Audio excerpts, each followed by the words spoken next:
This is Panicking with Greywolf Den, and we are bringing you the Star Trek 25th anniversary. Now, this is one of the first games I ever played on the computer. I found it the other day, feeling nostalgia. I just figured I'd try it out. Been a long time.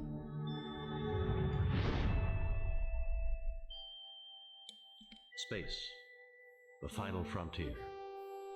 These are the voyages of the Starship Enterprise. Its mission?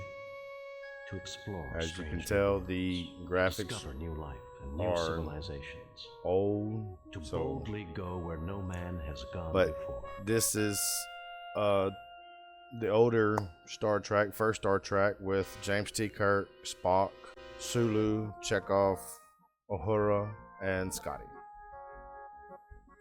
So let's jump into it.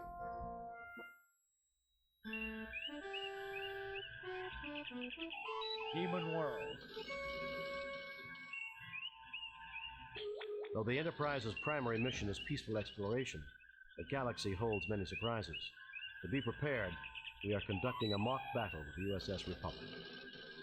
Captain Patterson reports the Republic is in position and ready to begin, Captain. The Republic is arming weapons and raising shields. Arming weapons, raising shields.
Computer estimates the Republic is crippled, Captain.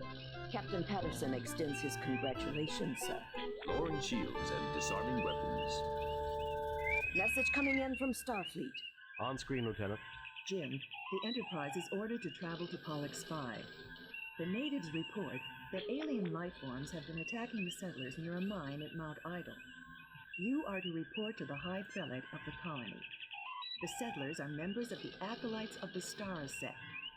The description of the attackers vary, but all say that the attackers resemble creatures from many Earth religions known as demons. Starfleet wants you to determine the nature of these creatures and to resolve the situation without bringing harm to the colonists. Starfleet out.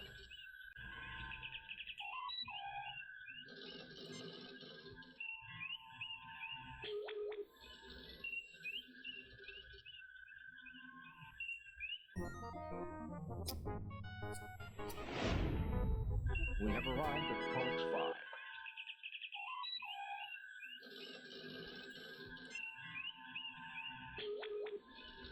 Entering standard orbit. Let's go ahead and get Lieutenant Uhura to Message Hail from the High Prelate Robert planet. Angiven, sir. Welcome, Enterprise.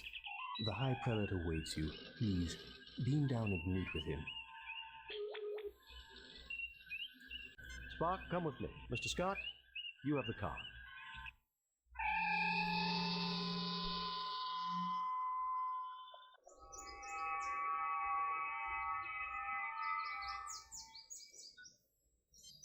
I'm Captain James T. Kirk of the USS Enterprise.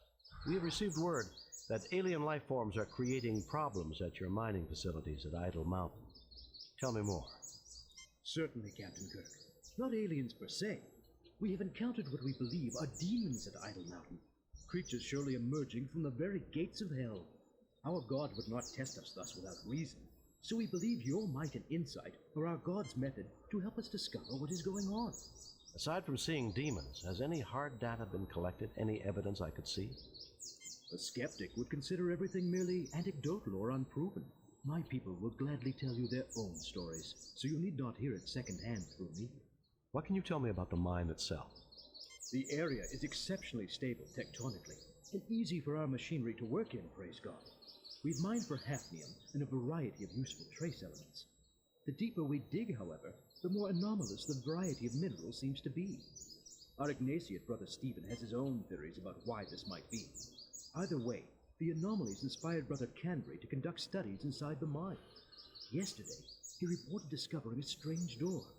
A gate to hell, surely, for the demons caused a cave-in immediately. Canbury was trapped, unconscious, and the demons prevent us from rescuing him. We can only hope he is still alive. Thank you for your courtesy, Kirk. May you receive the guidance and protection of our God as you complete this divine mission. Captain, the flora on this planet is very interesting. I wonder how useful it may be for medicinal purposes.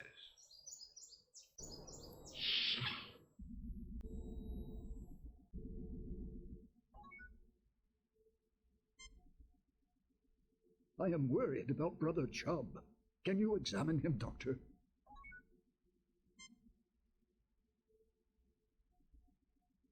Jim, this man has suffered severe physical injuries to his head and arm. The wounds have been adequately cared for. However, he has developed a Nugarian infection. If not treated swiftly, the effects can be fatal. The infection can normally be treated with hypoditoxin, but there's none on the Enterprise. I may be of some assistance. The Lorexian berry grows near the mouth of the cave. If I could acquire it, I would be able to synthesize the hypoditoxin from the berry. Unfortunately, the demons prevent us from approaching the cave entrance. Perhaps you could retrieve it for me.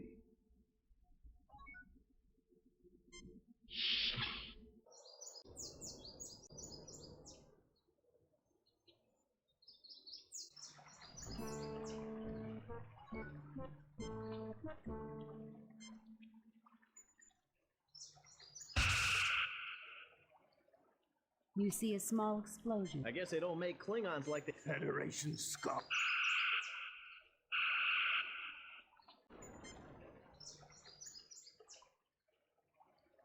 You take the Klingon's detached hand.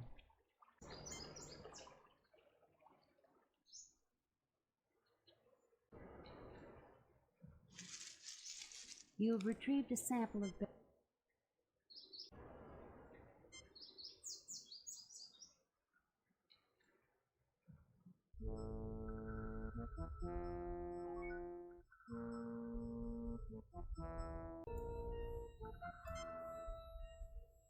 Assume firing positions.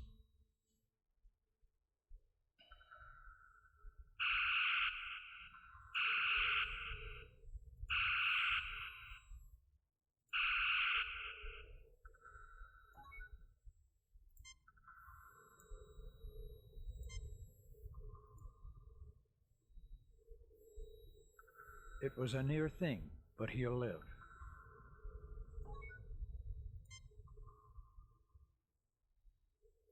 Oh, thank you, kind souls, for saving my life. Let me rest here for a little before returning to report this miracle to Prelate Angiven.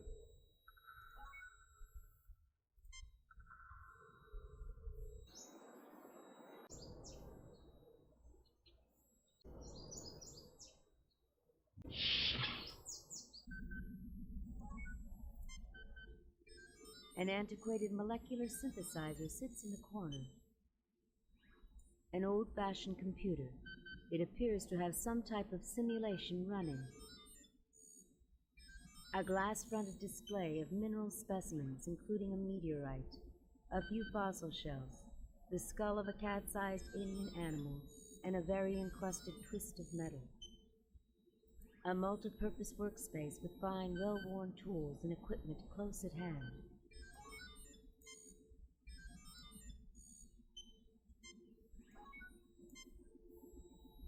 I never dreamed that Starfleet would be interested in my discoveries, Captain. But our God often surprises us.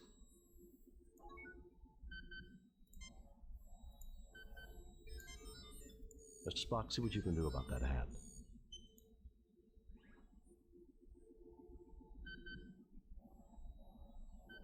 This machinery is delicate, but I have managed to repair the circuitry.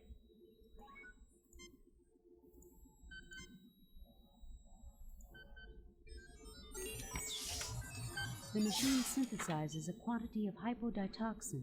We've got to get this to Brother Chubb as quickly as possible, Jim. You are interested in my little museum of curiosities? Looks like a pile of junk if you ask me. Yes, tell us about these things. I enjoy talking about these treasures. Shall I go into mineral specimens? True curiosities, nothing more. I think they're very pretty, don't you? Shall I go into mineral meteorite? I believe this is evidence of the cataclysm which destroyed the moon of Pollux 5 eons past. I've constructed a theoretical model based on analysis of the planet's rings of what things might have been like. I think that the moon, like Earth's moon, would have made a total eclipse of the sun possible. I would have liked to have seen that. For conditions making a perfect total eclipse are rare in the universe. Our God creates great wonders. Shall I go into mineral specimens? Meteorite. Fossil shells. One of the oldest forms I've seen on this planet. Our God makes beautiful things indeed. Shall I go into mineral specimen? Meteorite. Fossil shells. Skull of a small alien animal.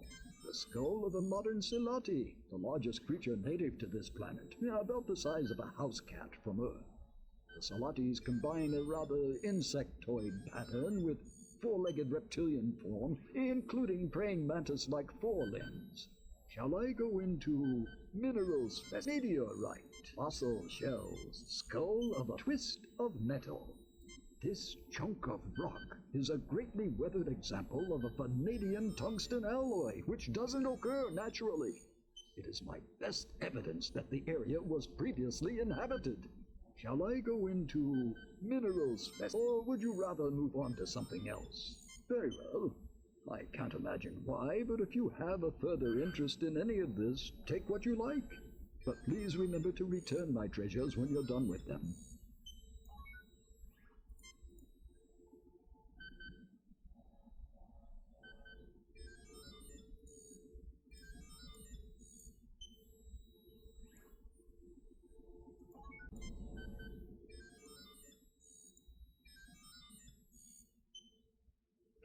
Captain, this appears to be a model of the Earth. Notice how it models the proper situation for a total eclipse.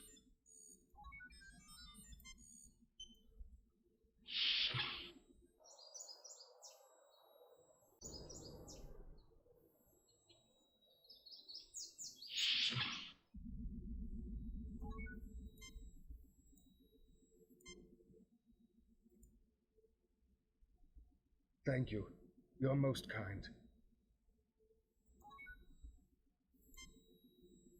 Brother Kandre was, or is, my partner. I was on the communications link when the demons caused the rockfall and silenced him. He said he'd found a strange door with devilish writing. Truly, he came upon the gate of hell itself. I am Brother Griznash. I went up the mountainside in solitary prayer, seeking to face my fears. Indeed, I found them. A bellowing Krognik demon with sharp teeth and a long snout descended upon me in a rush of wind. Captain, a Krognik demon has a decidedly wolfish appearance. Brother Griznash, is this not the traditional shape of the Evil One and his minions among Tellarites? It is. I believe this may be significant, Captain. I am Brother Stephen, an Ignatiate following the holy teachings with mind and soul alike. I believe the anomalous mineral readings in combination with evidence of ancient disturbances in this otherwise highly stable geologic location indicates previous habitation of the region eons ago.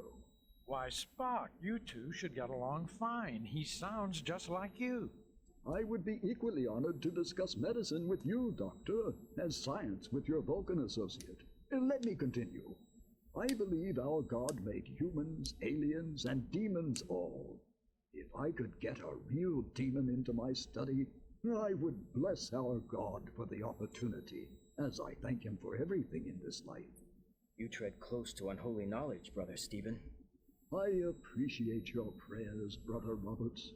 Captain, if you and your people go up the mountain, I hope afterward you will visit me in my study, which is next door.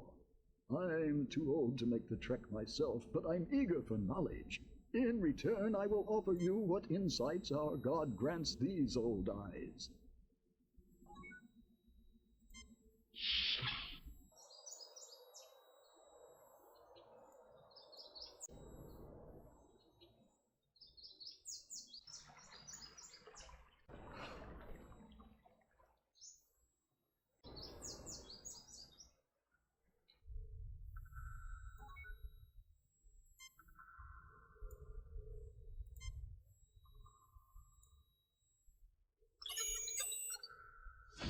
The hand circuitry triggers a connection and the door opens.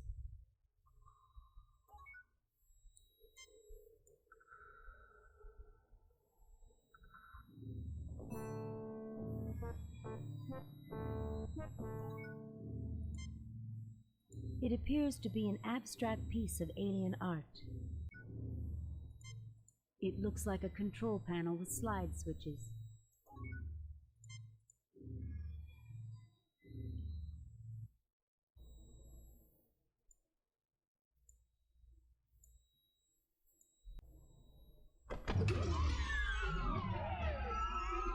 Welcome to our home. Thank you for repairing our somnambutron. Stop. You're trespassing. I welcome you on behalf of the United Federation of Planets. Who are you? Where you come from? We call ourselves Nowians. Thousands of years ago, we saw that meteor impacts were going to cause an ice age. We created this huge underground shelter to preserve our race, keeping us in suspended animation until the planet had recovered.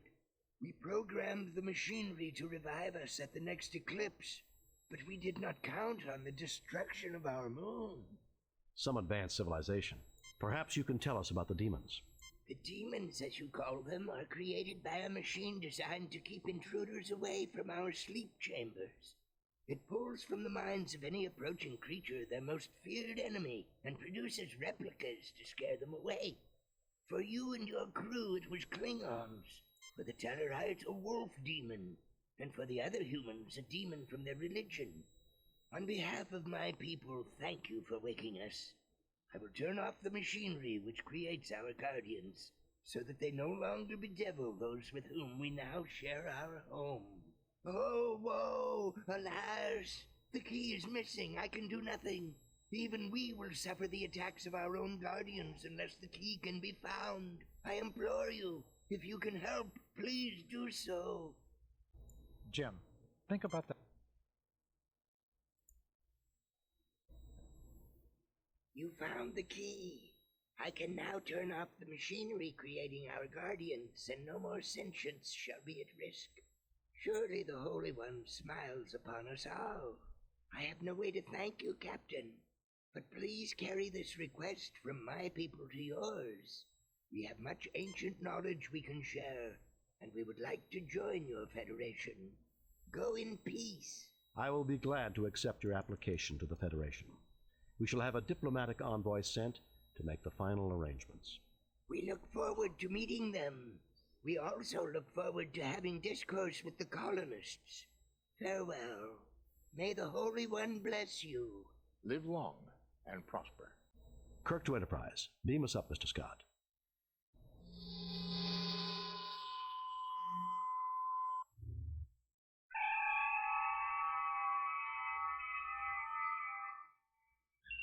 Message from Starfleet. On screen, Lieutenant. We have read your report on the problems at Pollux 5 and evaluate your performance at 97%. You and your crew receive 3 commendation points. The top brass at Starfleet are impressed. Outstanding work, Jim. I might have known there weren't any demons. We all have demons of our own, Bones.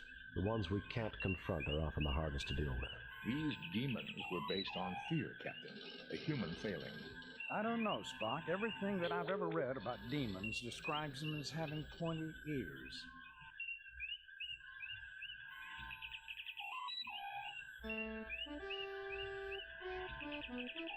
Hi, Jack. Message from Starfleet, Captain. On screen, Lieutenant. The USS Enterprise is to report immediately to Beta Miamid. The USS Masada has failed to report as scheduled. Determine nature of delay and take whatever measures are necessary. Set course for Beta Miami, sir.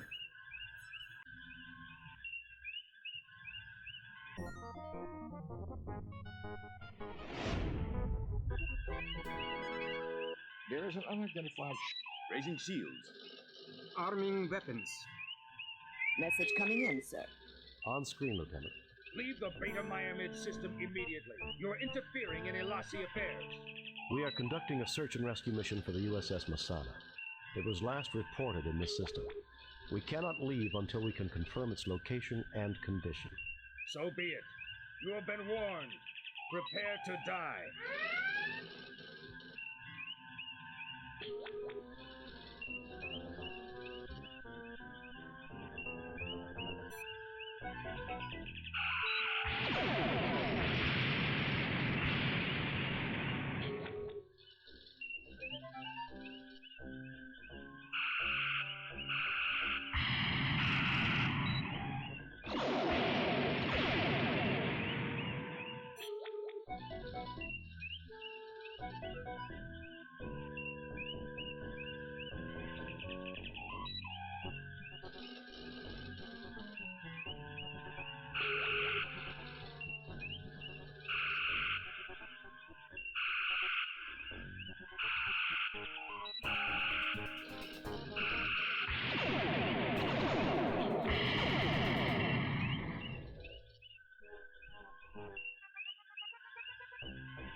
They are free. The enemy ship's initial intercept course was from the last known position of the Masada. I suggest we orbit the planet for a closer sensor scan, sir.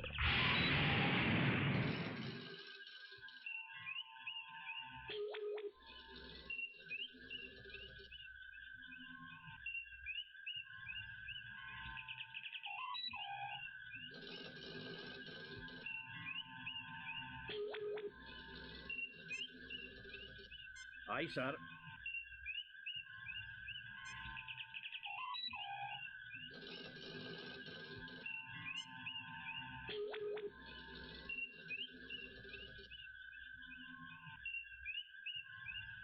There she is, Captain. She does not appear to be seriously damaged. Her shields are up, and 27 life forms are aboard. Hailing the ship, Captain.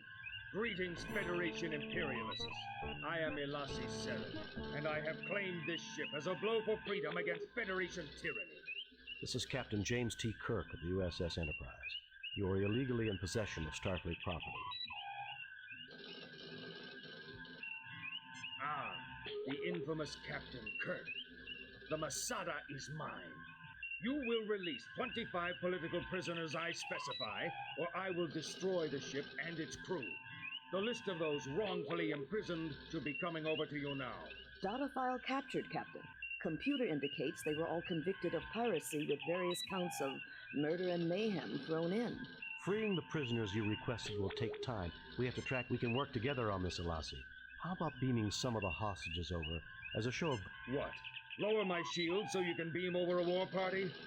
I'm not stupid, Captain. We'll play by my rules. So long as the shields are up, Captain, our hands are tied.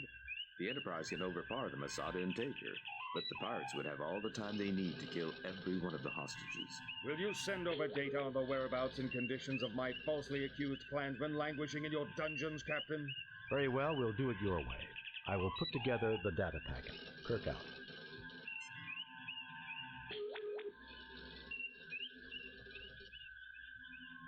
Captain, we could use the command prefix code to lower the Masada's shields briefly, long enough for one transporter burst.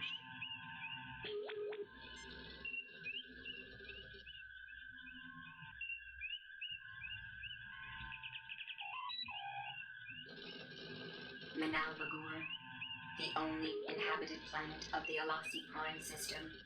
It was colonized by the Andorians before their entry to the Federation, and their relations with the native population has been a major problem with the Federation in recent years.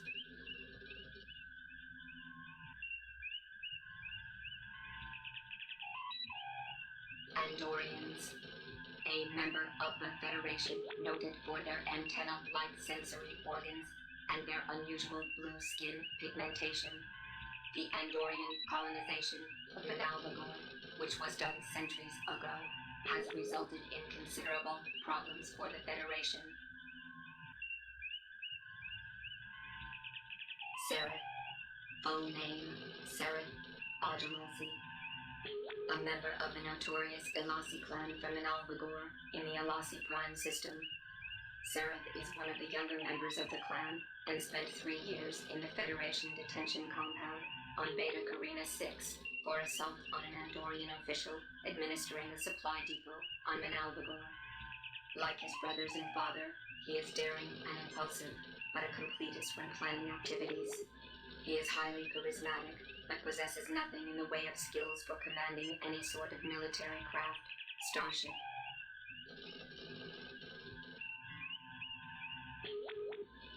Masada, USS, a Federation tug tender, registry NCC 293391, currently under the command of Captain Kevin Keeler, crew complement of 17, primary mission, tow, repair of disabled ships.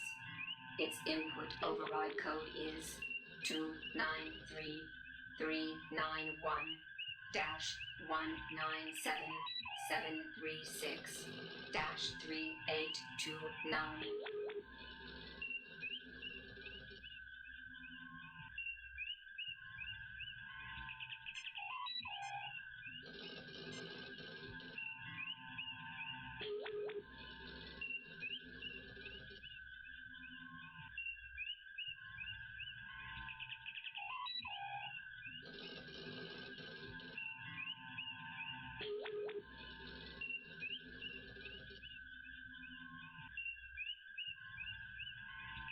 Sending prefix and lowering the Masada shields.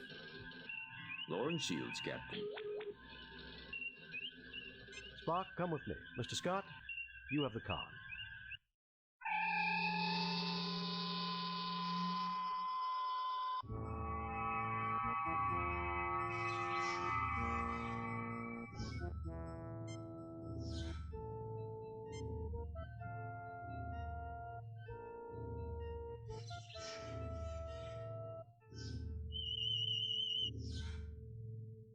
He's not hurt badly. I can revive him.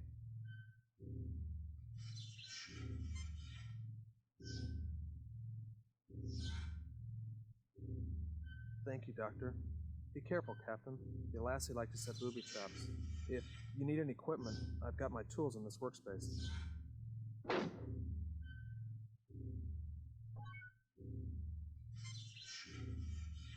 A Runcinate transmogrifier, an engineering tool used in the maintenance of transporters, which can be fitted with bits having a variety of irregularly serrated surfaces.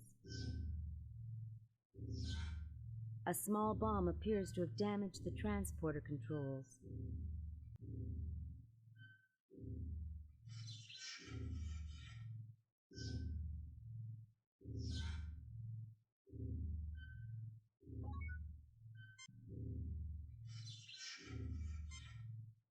I am registering energy residue from phaser fire and phaser grenade detonations. There are readings of another energy weapon, but the type is unknown. Even our most efficient Chief Engineer Scott would have trouble repairing this damage in less than 2 days.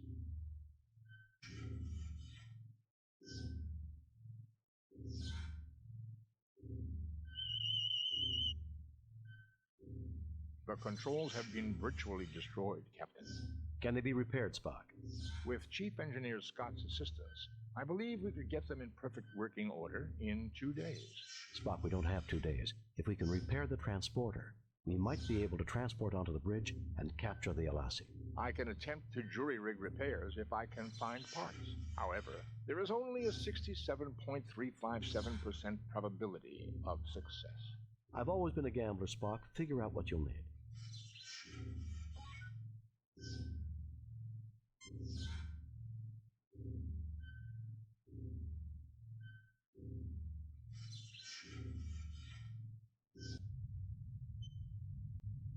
Some kind of force field appears to cover the door.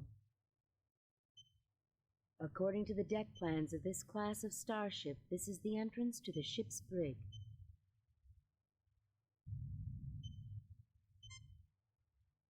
Five phasers without power packs, a drained phaser welder, insulation and bits of wire, and droplets of cooled molten metal.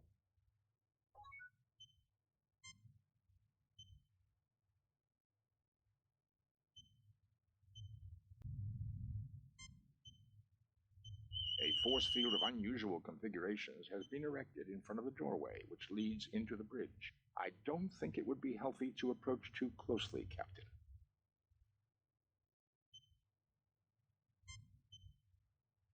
The force field is interfering too much to get an accurate reading, Jim.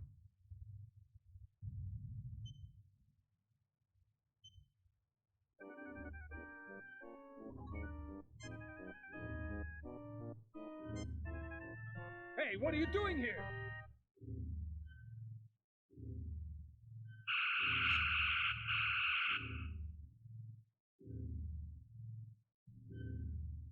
A medium-strength phaser bomb. The brig force field would contain the explosion, but it would kill the crew members within the cell. I recommend that we find a way of disarming it, Captain. The crew is tired and has elevated signs from extreme stress, but they will survive.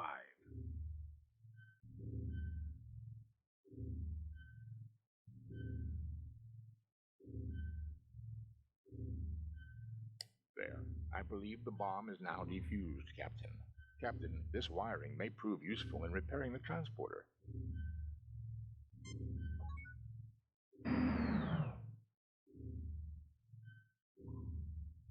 Thank you for freeing us, Captain.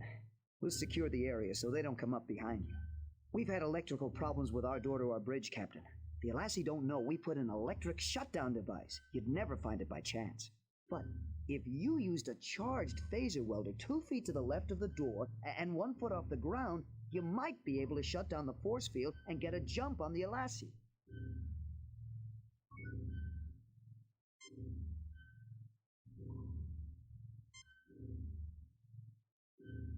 Phaser welder is now charged.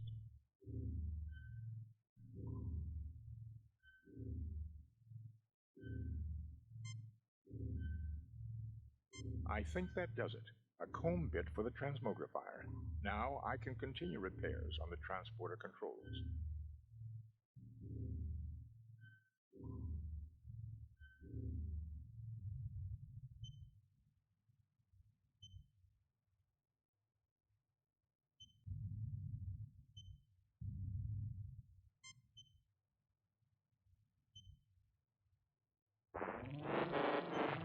That did it. The field is deactivated, Captain.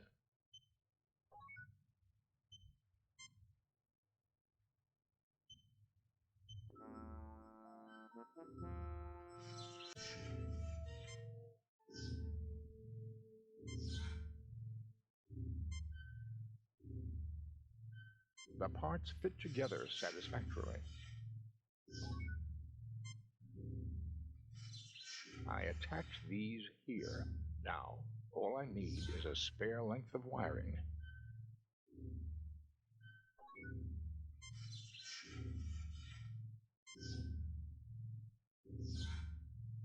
The controls are set for just inside the bridge door, Captain. Mr. Spock, you're a genius. I wouldn't go that far, Jim. But I do have to congratulate you, Mr. Spock. Now we can really risk shooting our atoms around the universe. Is this really necessary, Jim? Analysis, Lieutenant Christensen. Security analysis, sir. If we transport onto the bridge, we'll have the drop on them. Assuming Mr. Spock has the transporter working properly. If we could get past the force field on the door of the bridge, We should be able to surprise them for sure. Since we have a bomb, Captain, we could rearm it, transport it onto the bridge, and perhaps the Alasi will flee into the hallway. Then we could capture them. And any hostages on the bridge will be killed when the bomb goes off. No, Jim, that's inhuman. To say nothing of the possible damage to the bridge controls.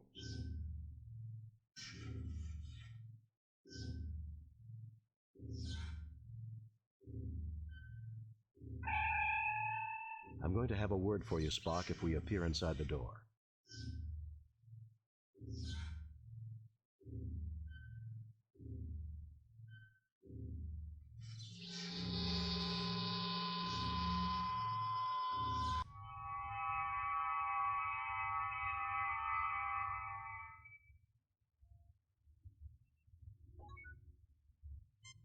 It's over, Seraph. Surrender, and I'll guarantee the lives of you and your crew. You are an honorable and worthy opponent, Kirk. I accept your offer. Scotty, beam down a security team to the bridge. We have regained control. Mr. Scott, beam us out of here. Aye, Captain.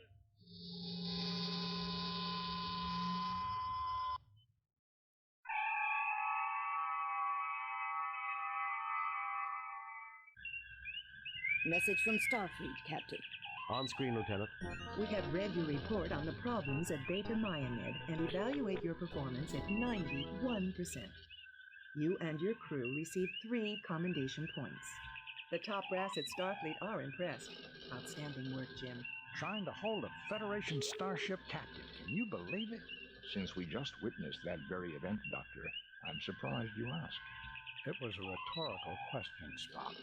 That took quite a bit of organization to seize a starship. Think we'll see more of the Alasi pirates? Undoubtedly, Captain. I suspect they have considerable resources to draw on. So do I. Sulu, take us out of here.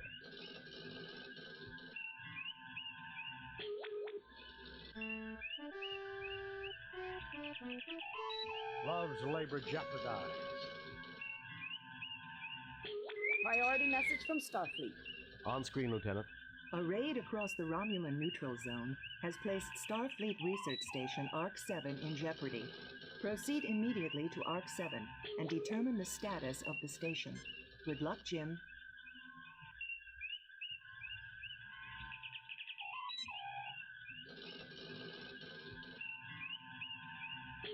ARC-7, a highly sophisticated arcology project looking into the origins of life in the universe. The project is being led by Dr. Carol Marcus, who, along with a crew of 17 members, is dedicated to unlocking the mystery of life. Further information is classified.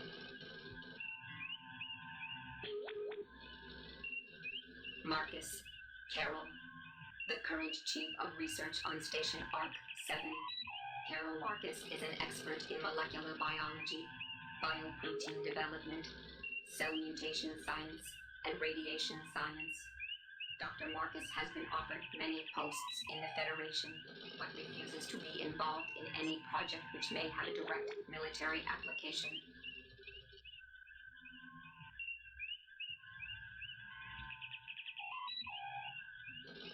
Romulans, a race descended from Vulcan stock, but one that did not reject aggression as the Vulcans did. On a sensor, the two races appear very similar. Their individuals are known for being more passionate and emotional than their Vulcan counterparts. They currently use ships of Klingon design, suggesting to some the Klingons are maintaining them as a client state to antagonize the Federation in a move that circumvents the Organian peace treaty.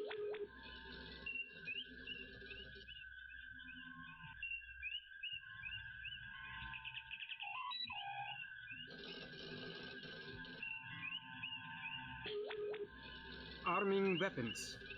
Raising shields.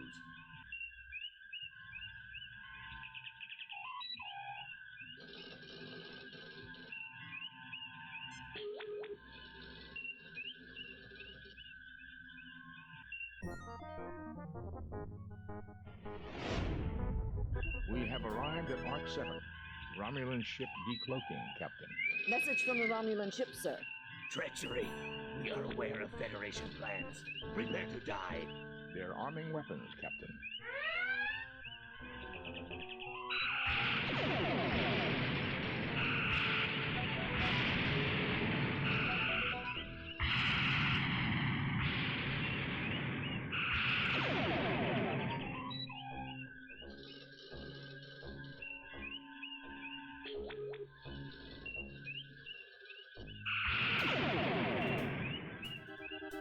They activated a self-destruct device rather than be captured, Captain. Resuming course to Arc 7, Captain.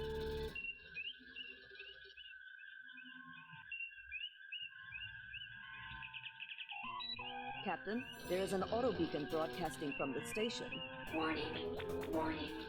As per UFP Regulation 342-188.564.3, Paragraph 3, this base is currently under a Class 3 biohazard alert. All personnel are ordered to stay away from this base unless they are part of a biohazard response team.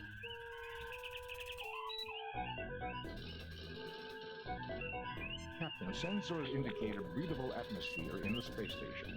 It seems that whatever Arc-7's intentions, it managed to create a biohazard that is deadly to Romulans. 17 humans and 10 Romulans are on the station. The humans are all in perfect health, so it seems we can beam over without any fear of contamination.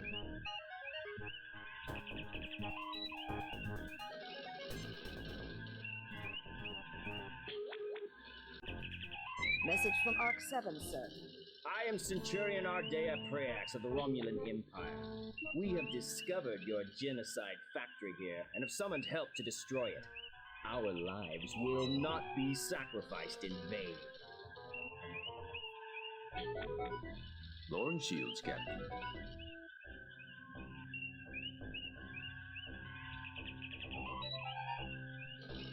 Spock, come with me. Mr. Scott, you have the car.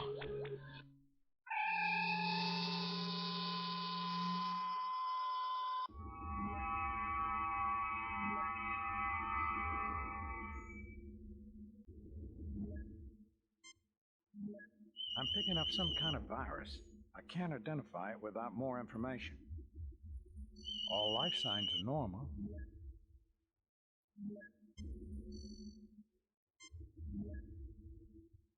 The main computer banks of the Arc-7. It looks like someone has recently been rummaging through the main databanks.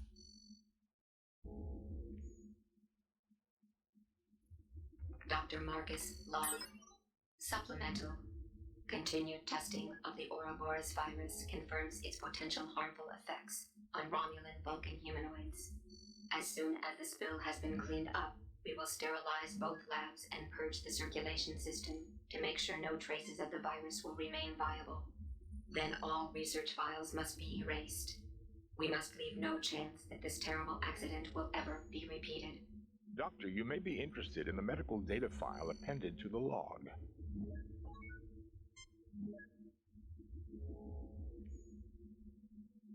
Now that's interesting. There's more here. All of Dr. Marcus' research data on the Ouroboros virus. Let me see. Virus growth patterns. Pneumococcal mimic affecting Romulo-Vulcan genotype.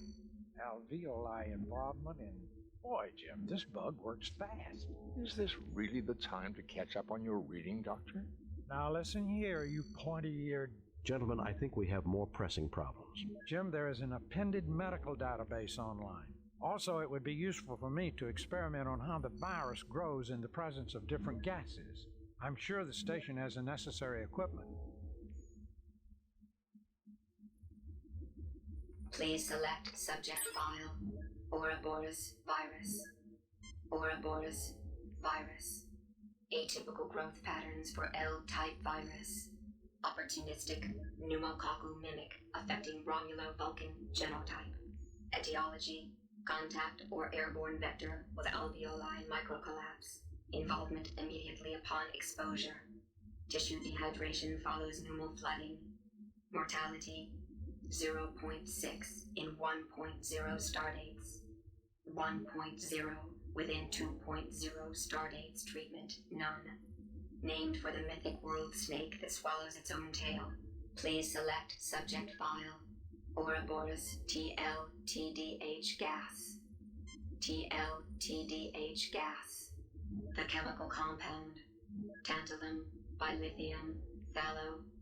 dihydroxide, colorless, odorless, non-flammable, gaseous at 1 atm, and temperatures within the human norm. Early anesthetic among Vulcans and Romulans, in whom it produces laughter, feelings of exhilaration, euphoria, sometimes leading to unconsciousness. In post-industrial pre-space flight era, a social problem evolved when crude TLTDH became popular to hook up from non-conductive tantalithial compounds commonly used as electrical insulation. Please select subject file. Ouroboros TLTDH nitrous oxide. Nitrous oxide, a colorless non-flammable compound, N2O, gaseous at 1 atm, and temperatures within the human norm. Early anesthetic among humans, in whom it produces laughter, feelings of exhilaration, euphoria, sometimes leading to unconsciousness. Please select subject file. Ouroboros TLTDA nitrous ammonia. Ammonia, a colorless pungent compound, NH3, a common byproduct of metabolism in carbon-based life forms. Liquid or gaseous at 1 atm. Compounds widely used in agricultural, medical, and industrial applications. Please select subject file. Ouroboros nitrous ammonia dihydrogen oxide. Dihydrogen oxide, a colorless, tasteless, non-flammable compound, H2O. Water, liquid, solid, or gaseous at 1 atm. Temperature scales defined in most humanoid cultures by state shift of pure water. Please select subject file. Ouroboros TL nitrous ammonia dihydrogen exit database.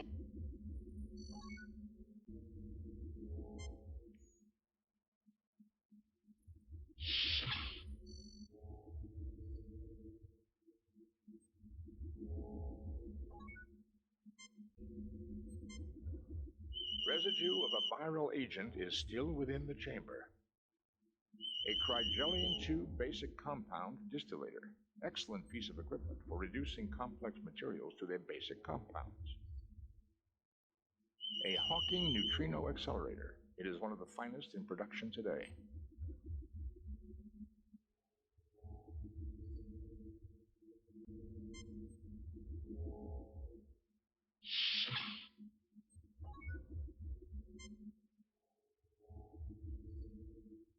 You take the Ouroboros virus culture.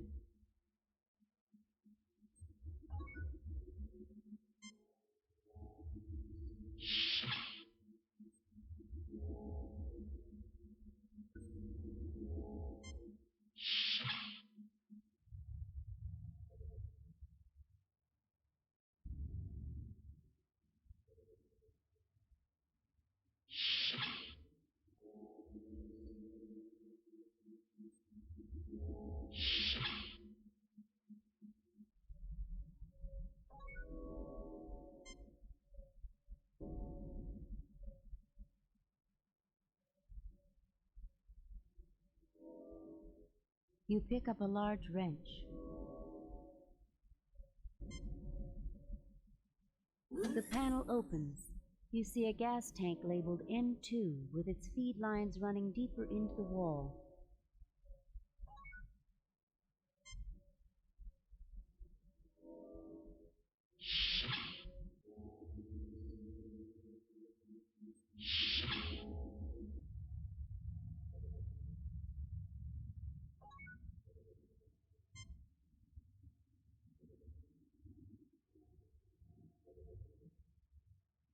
You take the anti-grav unit.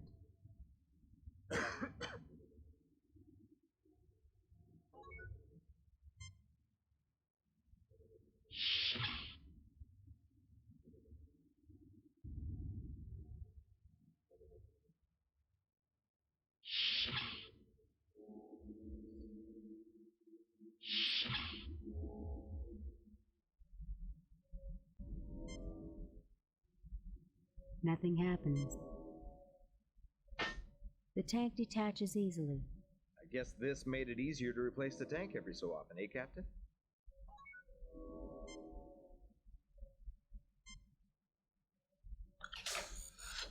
You attach the anti-grav unit to the gas tank. It can be moved freely.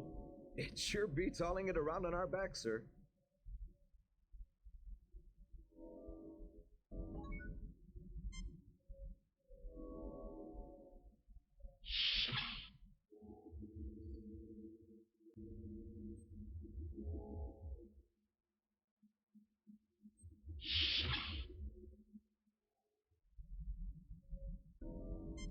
You need something to pry this open.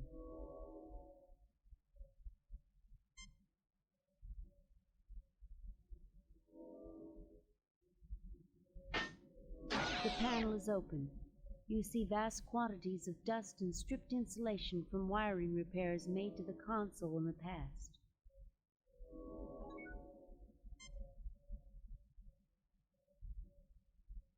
You grab a handful of insulation.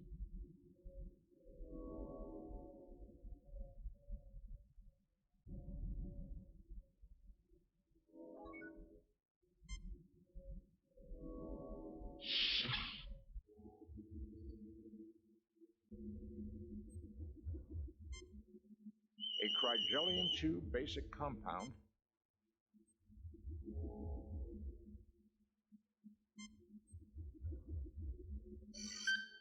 You have distilled a quantity of polyberyl carbonate.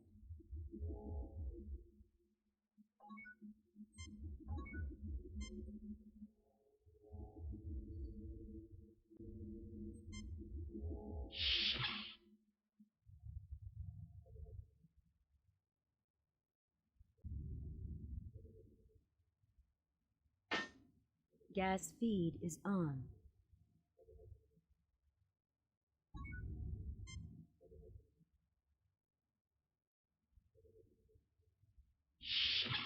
The machine synthesizes a liter of pure water. A clean drink of water, but I don't see its application in the context of our difficulties, Captain.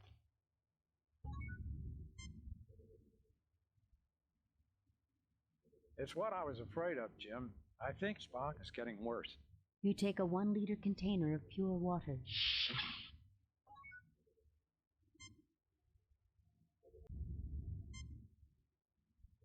Fascinating, Captain.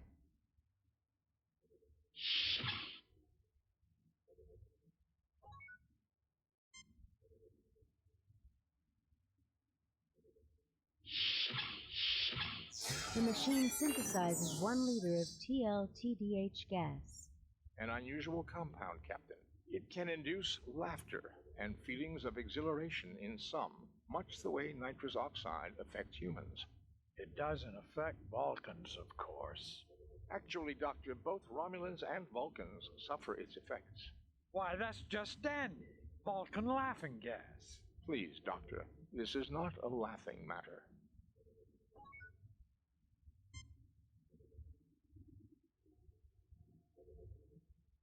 You take a 1-liter container of TLTDH gas.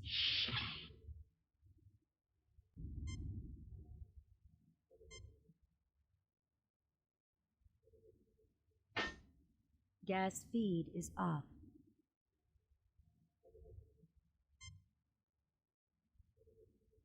You attach the anti-grav unit to the gas tank.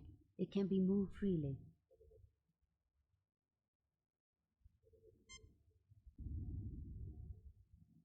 You install the gas tank to the synthesizer.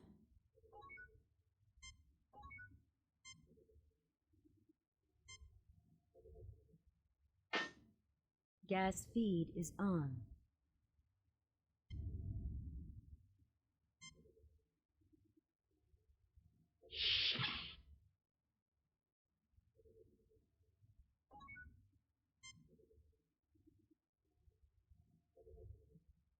The machine synthesizes a quantity of colorless goo. You're wrong, Spock. Look, the virus culture has been eliminated. That's why it's clear. It'd be more useful for me to see how the virus might grow in the presence of a limited quantity of ammonia gas.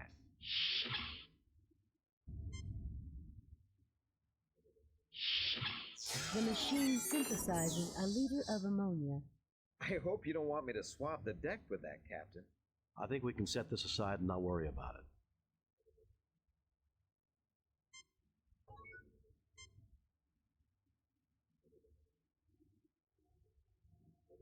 You take a 1-liter container.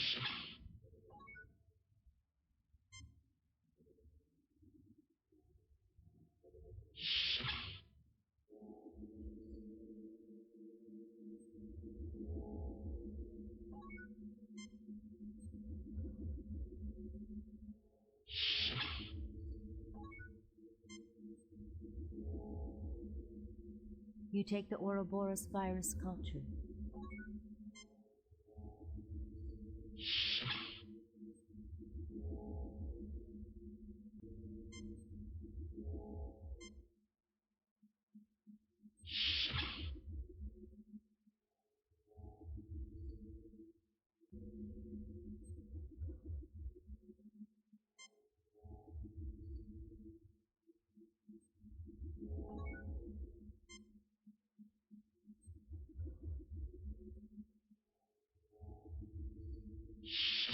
Eureka, this is it, Jim.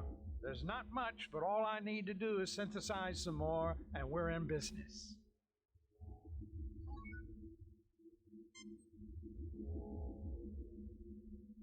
You retrieve the Ouroboros cure sample.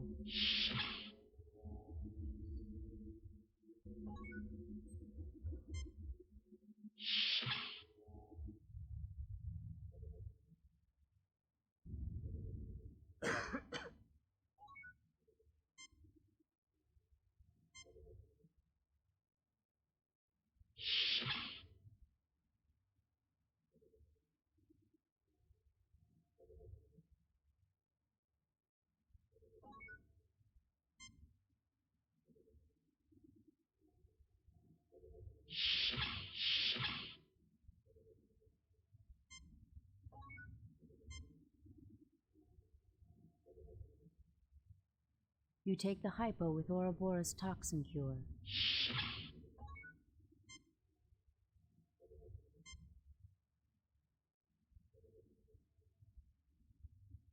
There, you're now cured. Thank you, Doctor. Finally, a human response.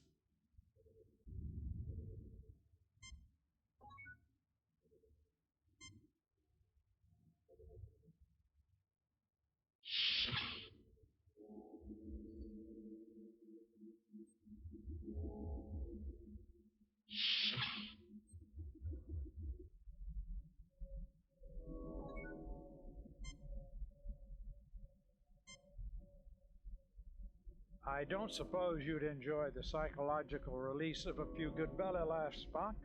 We could open the canister right here, if you like. I would strongly recommend against it, Doctor. The vent is now open. It leads to the lower deck.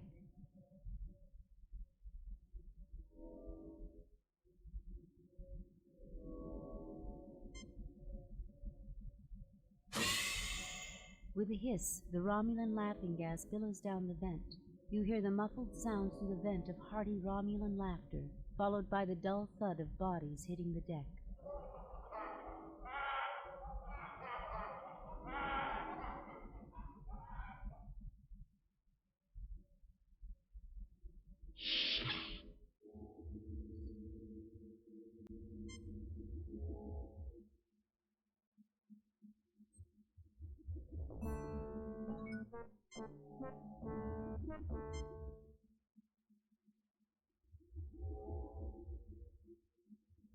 Jim, we've got to help these men before they die.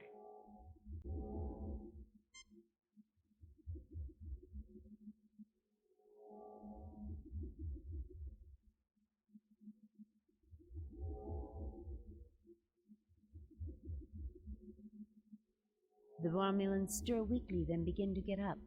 They've all been cured. They're severely dehydrated, but they'll live. We got to them in time.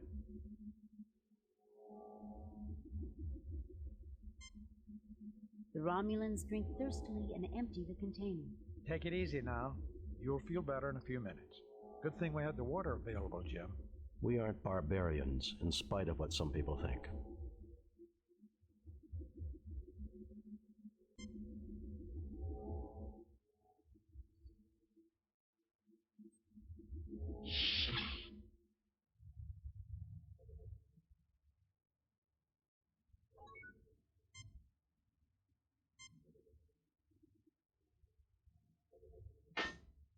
Gas feed is off.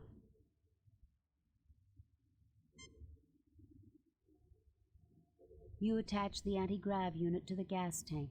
It can be moved freely.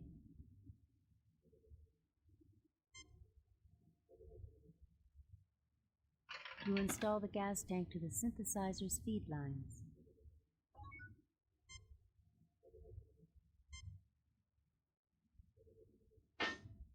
Gas feed is on.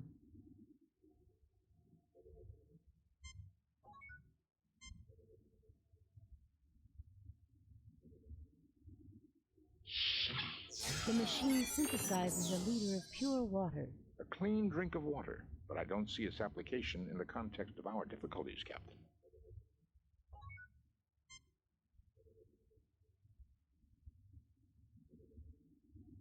You take a 1-liter container of pure water.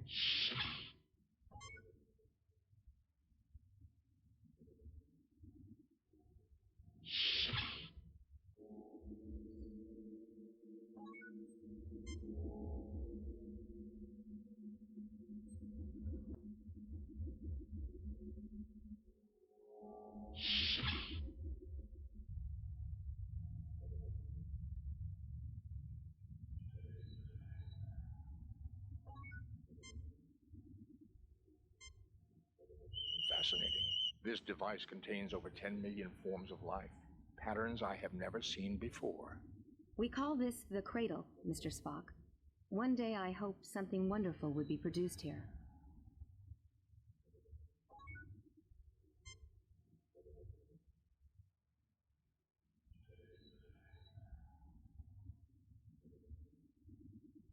Thank God it's you, Jim. I'm so glad you came.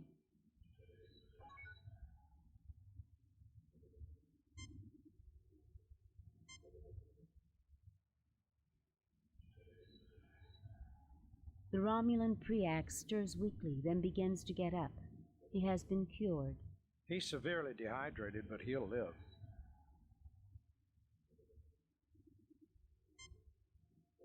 The Romulan Preax drinks thirstily and empties the container. Take it easy now. You'll feel better in a few minutes. Good thing we had the water available, Jim. We aren't barbarians, in spite of what some might think.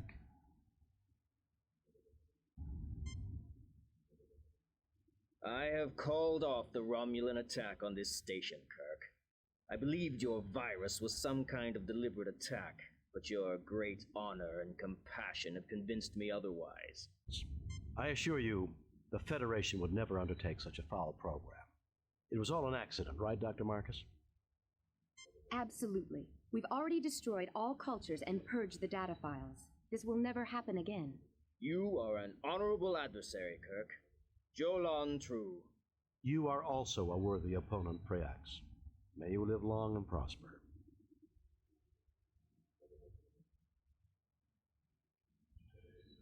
You'll never cease to amaze me, Jim. Goodbye, Carol. Goodbye, Jim. Well, gentlemen, let's go home.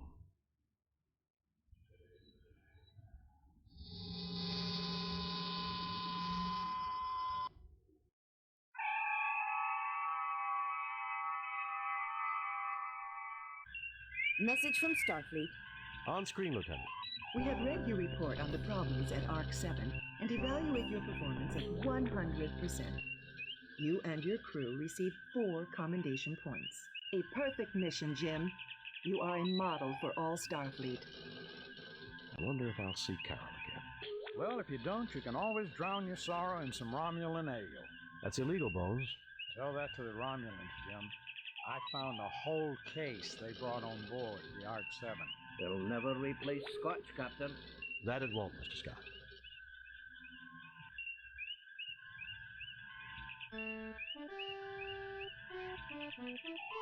Another fine mess.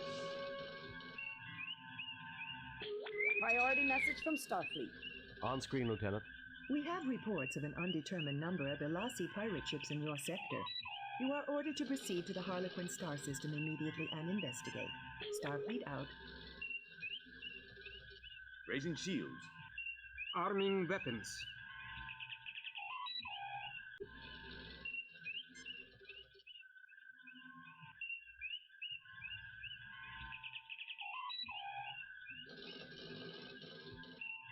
topic not available, Captain.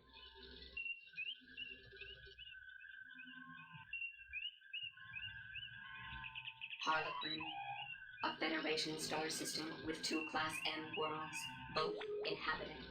Harlequin 3, Bardane, is an Earth colony that has been involved in controversy on more than one occasion. Harlequin 5, Aloysia, is a non-Federation world heavily influenced by Alasi pirates.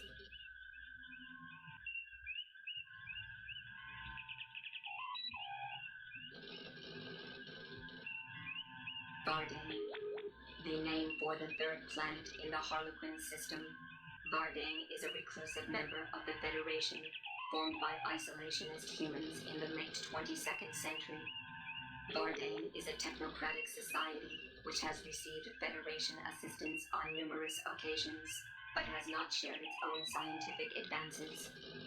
Allegedly sponsoring banned eugenics experiments, the inquiry of Stardate 4650.6 was indefinitely postponed at request of the Bardane government. Recent alleged rights violations of Turkin 3 immigrants has prompted further Federation investigations. Ilasi Prime, a binary star system which one inhabited planet, Manalvagor, is currently undergoing a revolution between factions which survive from raiding Federation ships and factions that wish to make peace with the Federation. Several continents were colonized centuries ago by the Andorian. The self-determination of the Manalvagorians and the treatment of minority Andorians is an issue of considerable controversy. The Alasi clan is the largest clan of pirates and have been blamed for 46 attacks on Federation ships in the last 3 years. They use revolutionary zeal to mask their activities as pirates. Starfleet tactical analysis characterized them as being daring and impulsive, but skilled in analysis and planning. In effect, they are very capable of acting in an unorthodox and surprising manner when their plans begin to fall apart. They are considered a Class 1 threat to the Federation.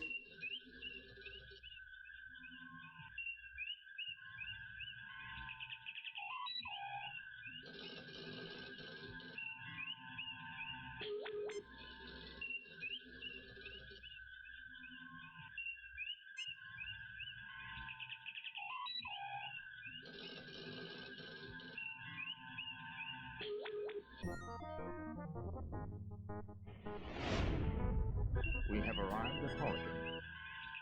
2 Ilasi ships approaching fast, Captain. I'm also picking up an ion trail from a small ship, probably a scout. It left the sector just as we arrived. It appears likely that we interrupted the pirate attack on the scout. Message from the Alasi captain, sir. We'll show you what happens to those who come between us and our prey. Prepare to die!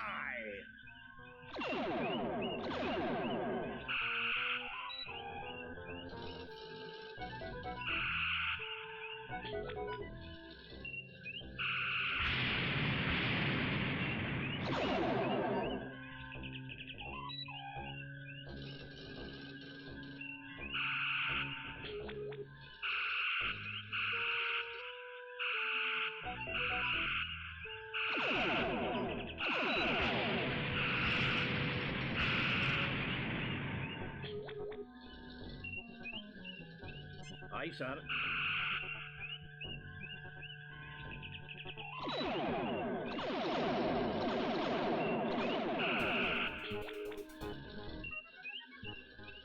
Aye, sir.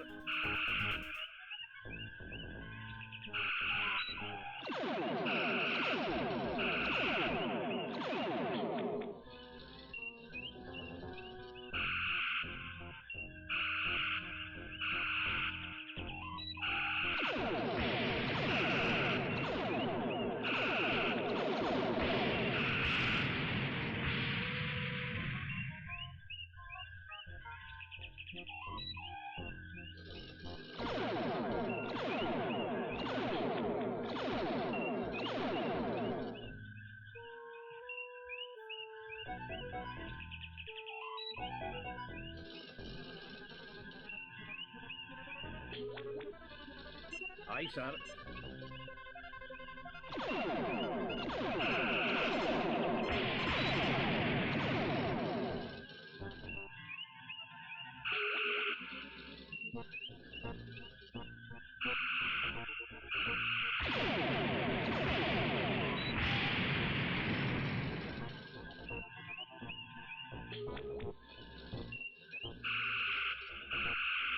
Engines repaired, Captain.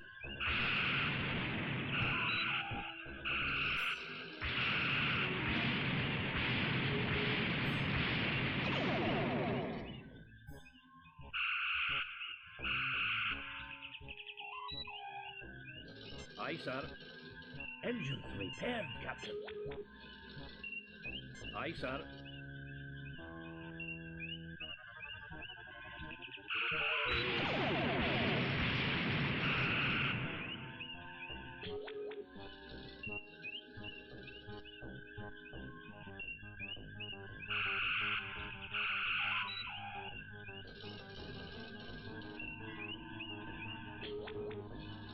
Aye, sir. The ion trail of the scout ship leads to the Harappan system, Captain. Picking up the subspace signal, sir. It's very weak. Patch it through, Lieutenant. Enterprise? Is that you, Kirk? Friend Kirk, I can't believe they sent you to rescue me. That sounds like... No, please, say it isn't. I have a visual signal now, sir. You come to help me, Kirk. You've got to help me. I have had a terrible misunderstanding with the Alasi traders. Traders? They're out to kill me, Kirk. Fancy that. Now see here, Kirk. I sold my Mud's miracle digrammers in perfectly good faith. A little sideline work, you understand. Now they won't leave me alone. No. They're tracking me again. I can't send coordinates. You have to come protect me. I'm a registered ship with the Federation. Mud out. I'm afraid his ship is registered, Captain, and regulations require we respond to his distress signal.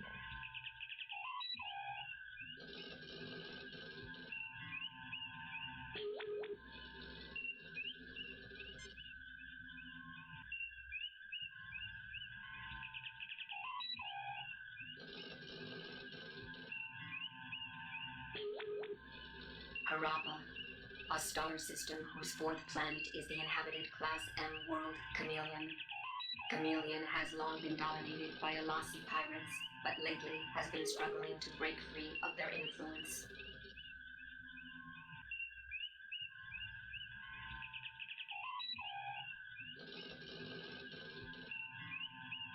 Mud, Harcourt Fenton. Harcourt Fenton, Harry, Mud, is one of the most infamous criminals at large in the Federation. A notorious con artist and troublemaker, Mud has been imprisoned numerous times for petty crimes. While Mud is not considered physically dangerous, he is quite devious and often uses dangerous means to ensure the success of his schemes. Starfleet captains who encounter Harry Mudd should be extremely wary.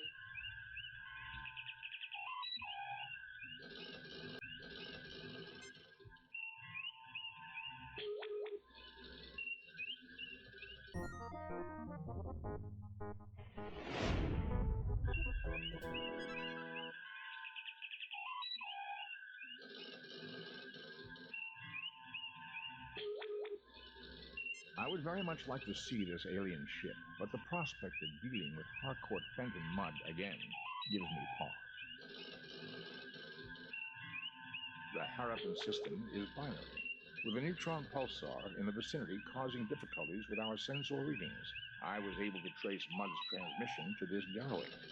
So, our friend Harry is on board, no doubt. Can you tell me anything about the derelict vessel? There are 6 major subdivisions within the hull. All systems are down. There is, however, limited atmospheric integrity. The environment appears to be the result of a temporary save-a-ship life support generator. Not exactly a reliable model, Captain. We're being hailed by Mr. Mudd, sir. Captain, you came. I'm touched. Harry, I have to be touched in the head to have anything to do with you. How's your lovely wife, Stella? That was a dirty trick, Kirk. However, you'll be glad to know I let bygones be bygones. If the Enterprise will stand by and fend off any pirates, I'll just finish my salvage operations here and be out of your hair. Computer records document that you filed notice that there was no salvageable value here, and that the ship was a common passenger tug. Did I say no value? Minimal, Captain, minimal. I meant nothing but promising when I filed the report. we both know my judgment isn't always perfect. I would say your judgment is never perfect, Harry. Perhaps we should beam over and judge the situation for ourselves. Ah, that isn't necessary, Kirk. I can handle... I mean... Harry, relax. We're old friends. We'll understand if things aren't picked up and looking neat. Kirk out. Lowering shields, Captain. Spock, come with me. Mr. Scott, you have the car.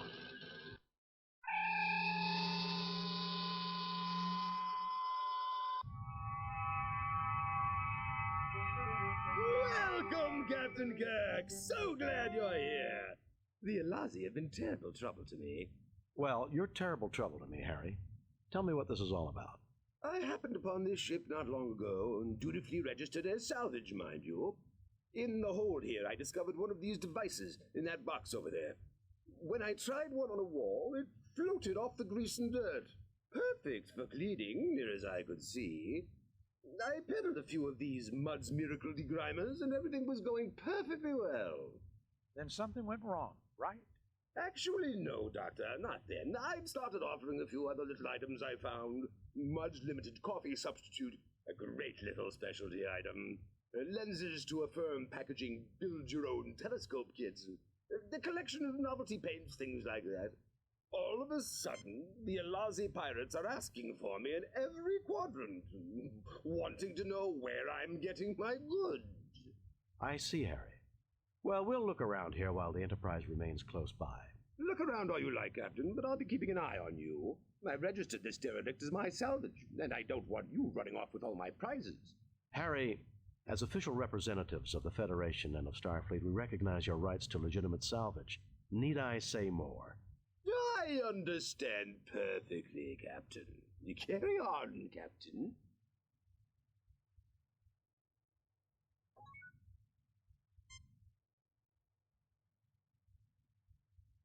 There are shiny, multi-sided spherical objects in this box.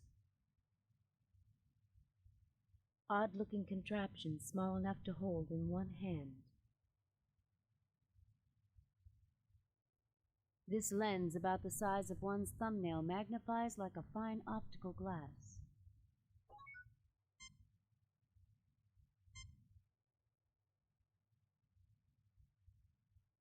These are computer memory transfer media, probably designed for use with the alien computer system.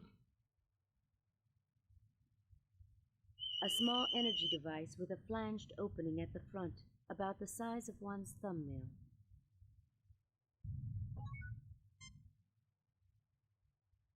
Done.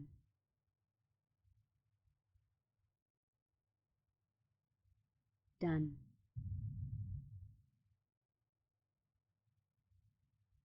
Done.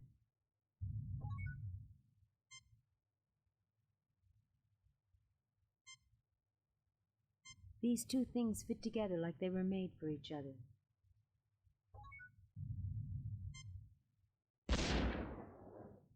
Well, now I think we know why the Alazi pirates were so interested in finding out where Mud was getting these.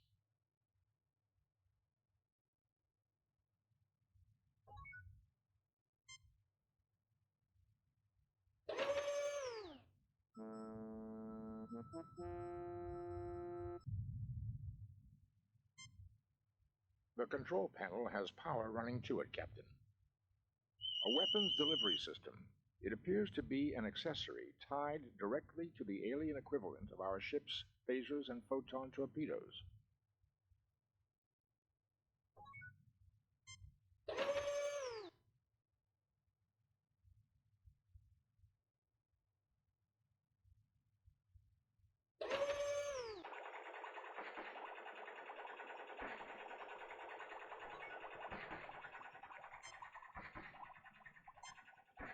An unusual matter-antimatter engine, reminiscent of the designs created by the Hoopoan of Seganus 4. This Save-A-Ship life support generator has seen a great deal of use. It was never a reliable model, being prone to break down without warning. It is, however, properly connected, with warning alarms for temperature, atmosphere, and radiation.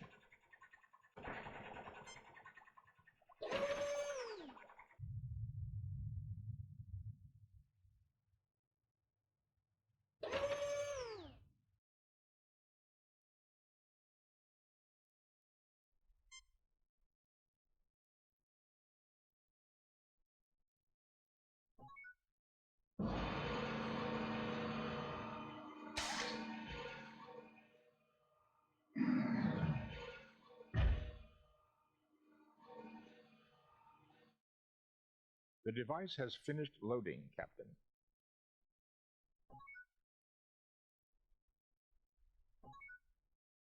I believe, Captain, that this weapon must be hooked up through the main weapons battery.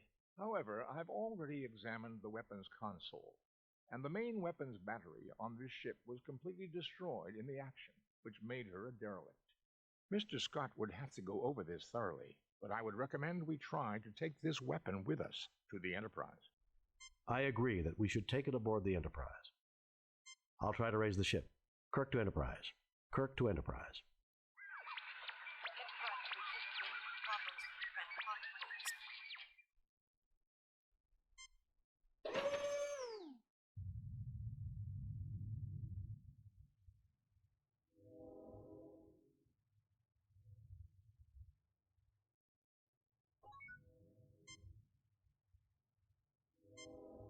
It would be interesting to analyze them back aboard the Enterprise, but these are probably vaccines, medicines, and research viruses.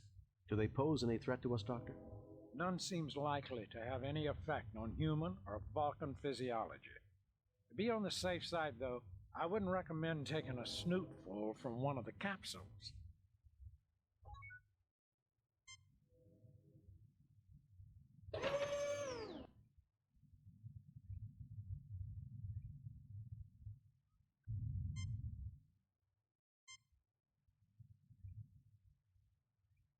Evidently the aliens' bridge, their centralized control. A closer look may provide more information.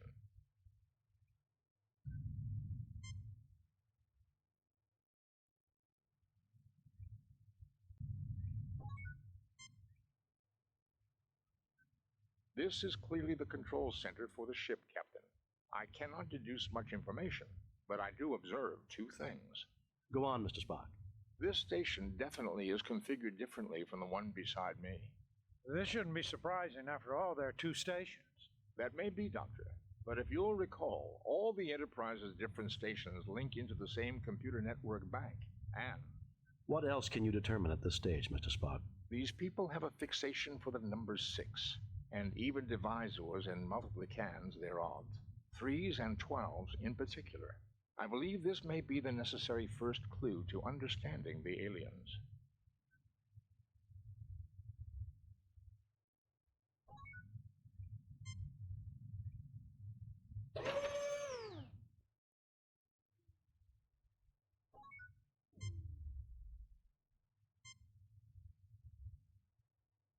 This platform contains the control console for the ship's computer library.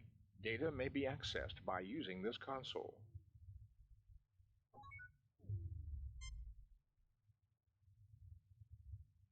This seems to activate the ship's computer bank control node.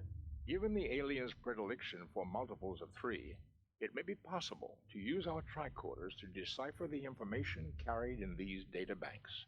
That would be quite a find, Jim. This is an alien race unknown to us, and they are certain to have knowledge new to us. Were the Universal Translator available, this would be simple. With the Enterprise out of range, that's not an option, Mr. Spock. What else can you do? I believe if Dr. McCoy and I conjoin our 2 tricorders, we may be able to process enough sample data to get a basic understanding of the aliens' computer system. This will completely tie up both our tricorders for an extended amount of time, however.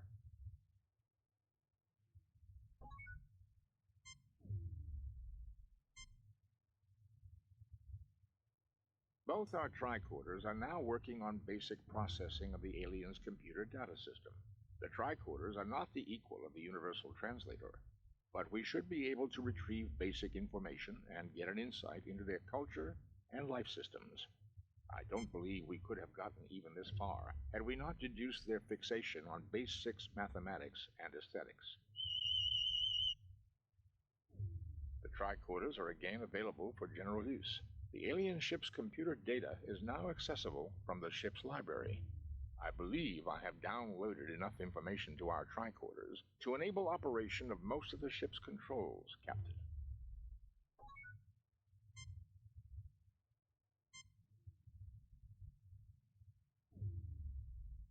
You download major portions of the alien library onto the yellow spheroid.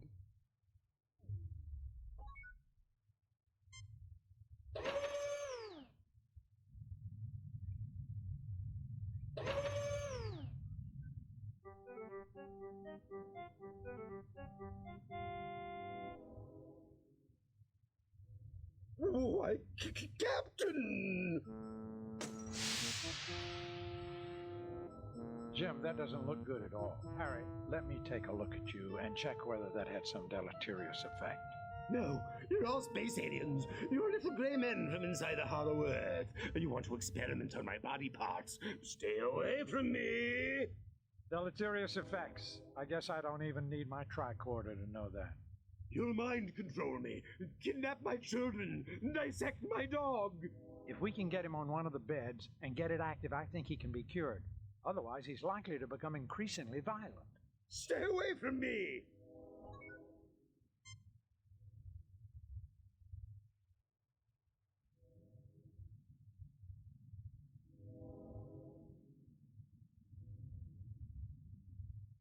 All yours now, Dr. McCoy.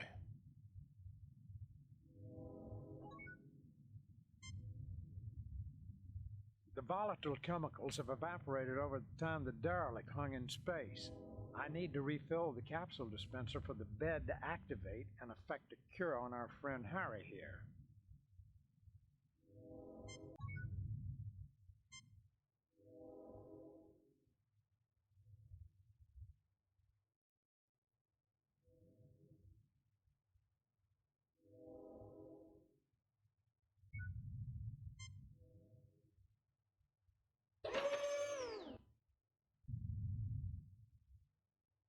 I think this is the secondary station.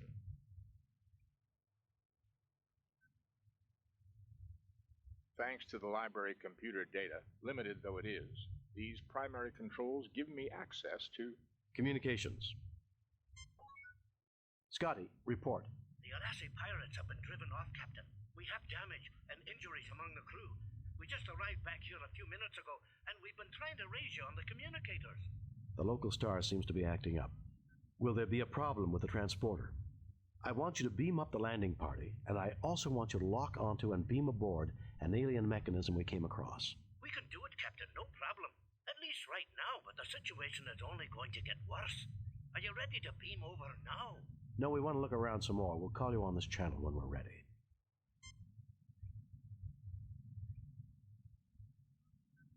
Thanks to the library communications view screen.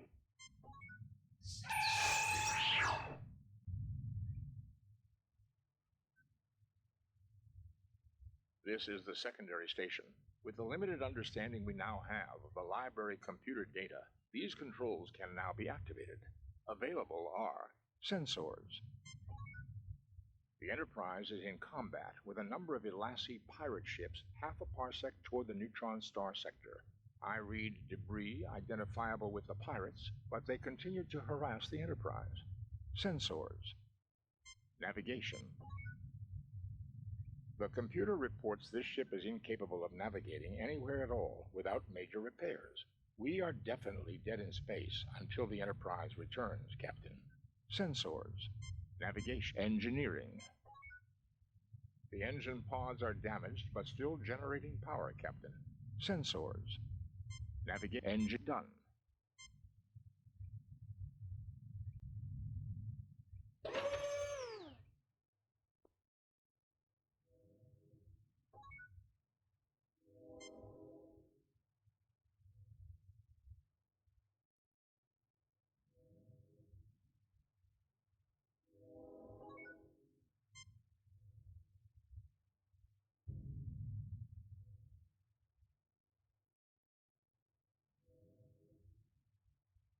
The capsules slide into the machinery on the bed exactly as they're designed to. I'm telling the program, our physiology is not the same as the aliens' physiology. Don't want it to try to cure us of being human. That would be too much to hope for, would it not, Doctor? Particularly when we're talking about Harry Mudd.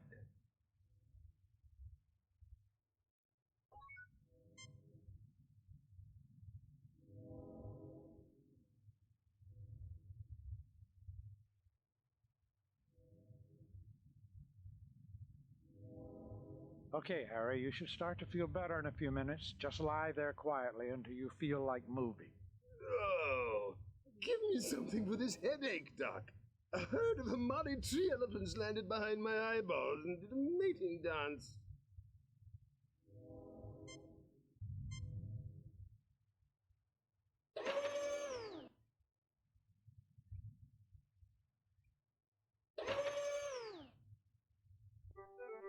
Why, Captain, I see you got this machine to work. I tried to get it up and running for the longest time. Help yourself, Harry. Knowledge is for everyone. Why, Kirk, I didn't think you had it in you. Thank you.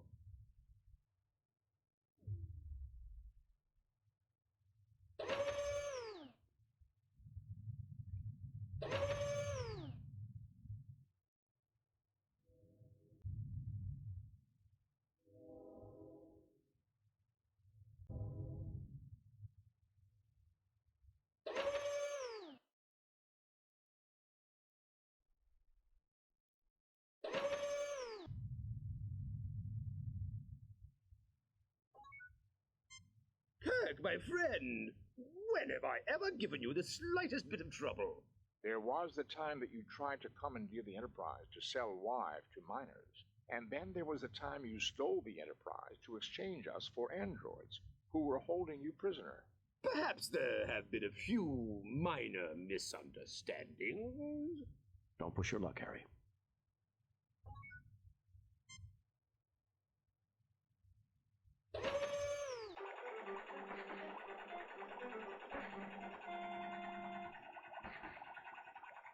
Captain, you wouldn't have seen my multi-purpose duver anywhere. I need to, fix something. No, Harry, but I figure it's probably where you'll find your lost marbles. Yes, I've got it, but you can't have it. You really can be a headache, Captain. Maybe I can find a spare somewhere else. Good luck. Goodbye.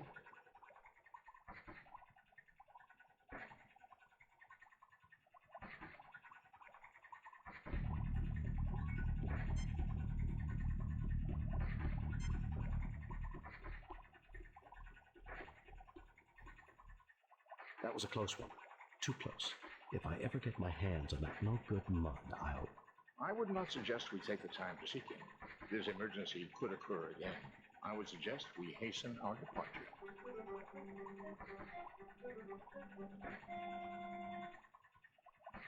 Oh, was there a problem?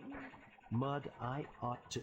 Sorry, no time to chat. I'm a busy man, you know.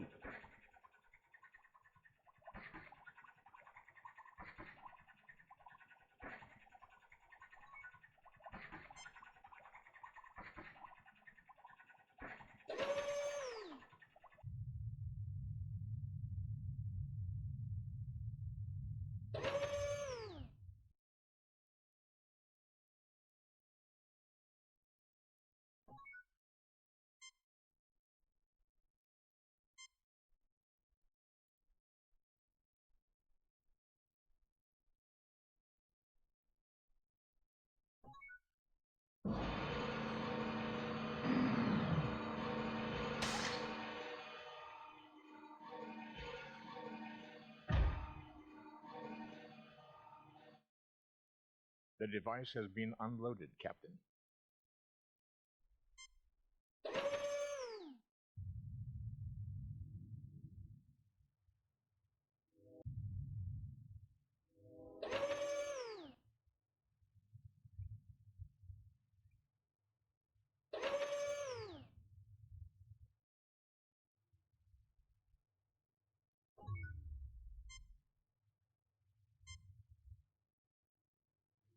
This platform contains the control console for the ship's computer library. Data may be accessed by using this console.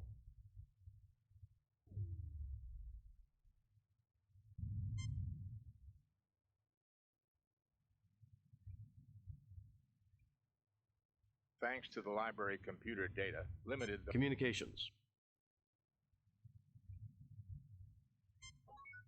New developments, Mr. Scott? The neutron star is causing more and more problems, Captain. I would recommend beaming over at your earliest possible convenience. Later, Mr. Scott. Very well, bring it. No, I need to have a word with Harry Mudd before we go. Captain Kirk, I was hoping to see you. I'm leaving soon and wanted to say thanks for the escort. Ta-ta! And I hope we never have to cross paths again, Captain. Don't rush off, Harry. There's still a few things we need to discuss. You destroyed the only known records of a lost race. That's a punishable offense. You were selling high-technology weapons to terrorists and known criminals. Tell me why I shouldn't arrest you on the spot just on general principles. Because I am going to turn over a selection of samples to the Corniforous Life Sciences University. For free? Of course. One of everything I've found here. 5 of each. Captain! 2. 5. Remember, I could confiscate your entire stock as illegal goods. You might get it back through the courts in a few years. You drive a hard bargain, Captain. It's a deal. You have no idea what a great bargain it is, Mudd. I understand. No problem. Adieu, Captain. Bring us home, Mr. Scott.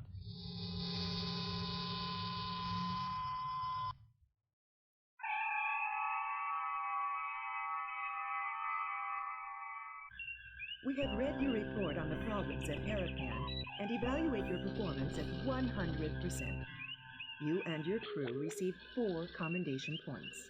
A perfect mission, Jim. You are a model for all Starfleet. I've wired in that alien contraption to the torpedo system. It should boost the ship's firepower, Captain. Thank you, Mr. Scott. I only wish you could wire Harry Mudd to a photon torpedo. While you were away, Captain, I made some travel arrangements that I thought you would approve of. Travel arrangements? I think you'll be happy to know that I've arranged for Stella Mudd to meet her long-lost husband on Starbase 7, sir. Approved, Lieutenant. Take us out of here, Mr. Sulu.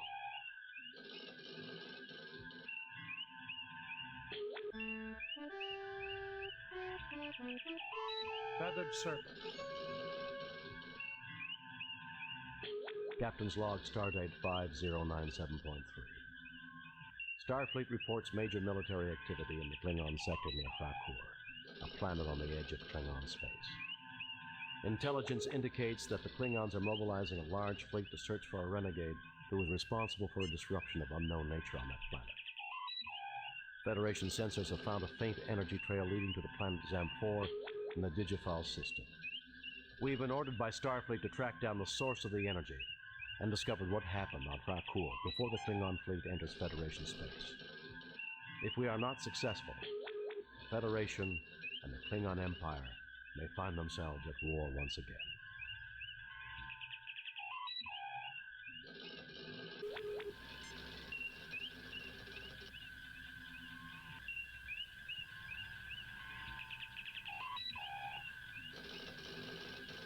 Krakoor 4, a world in Klingon space, which has belonged to the Empire for at least 4 generations, governed by the Kenka family. The population of Krakoor is not known.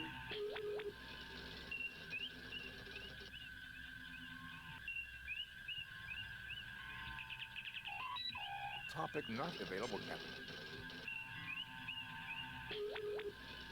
Klingons.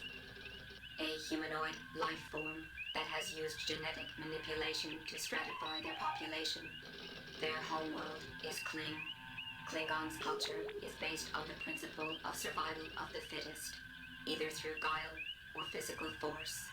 Principles of honor are used to prevent the culture from killing itself completely, but these principles are extended outside their species only to non-Klingons who have proved themselves in battle.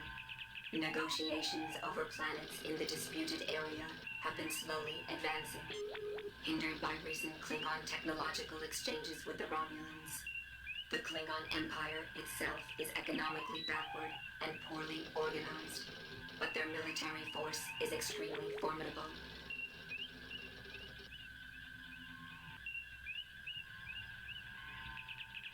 Zam-4, the 3rd planet in the Digifal system, a Class M world. See Digifal.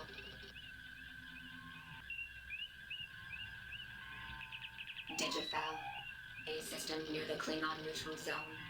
Digifal contains 2 habitable planets, Digifal 3 and Digifal 4.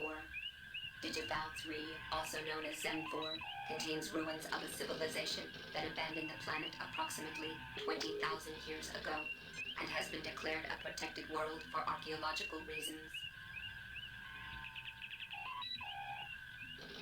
Kenka, Vlicht, a member of the Kenka family, an old Klingonese family of noble origins, the governing family of Krakur. Vlicht is the first Kenka to reach flag rank, and as such, has been posted back away from the frontier. Vlicht has 2 sons in the service, but nothing is known of his wife or other children. He is believed to be the current commander of the Klurta, and one of the most respected commanders in the Klingon fleet. He is said to be an avid fencer.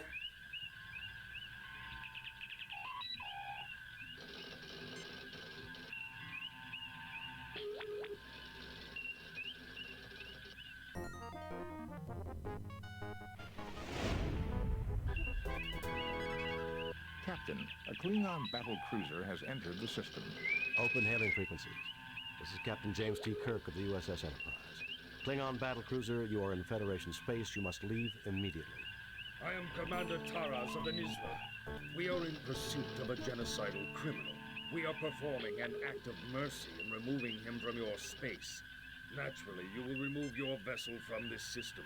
For your own safety, of course. You are in direct violation of the Organian Treaty, mister. If you have a problem, have your fleet commander take it up with them. If a Federation criminal were to pass into Klingon space, you'd be saying the same thing to me.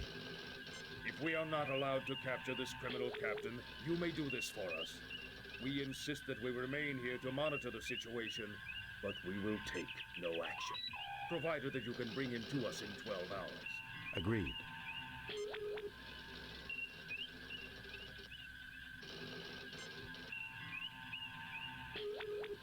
Entering standard orbit. Assemble a landing party. Unless we find this so-called criminal, we're going to war.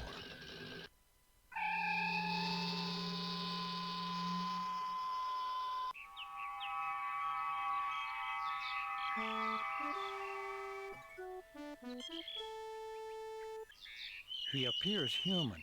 All life signs are normal, but I'm getting strange energy readings near the base of the pituitary gland.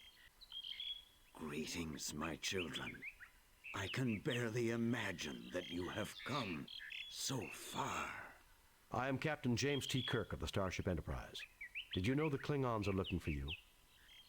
I'm Captain James T. Kirk of the Starship Enterprise. What did you do to get the Klingons so upset? Quaint expression. I have done nothing to anger them. I did with them what I have done with everyone. And exactly what would you have done with them? Entering Klingon space for anything puts the peace in peril. Jeopardize the peace? Hardly. Peace is what I preach. I am Quetzalcoatl, as you well know from the proud history of your world. Quetzalcoatl? How fitting you would name yourself after one of the most bloody-handed gods in Earth's history. Bloody-handed? My people love peace.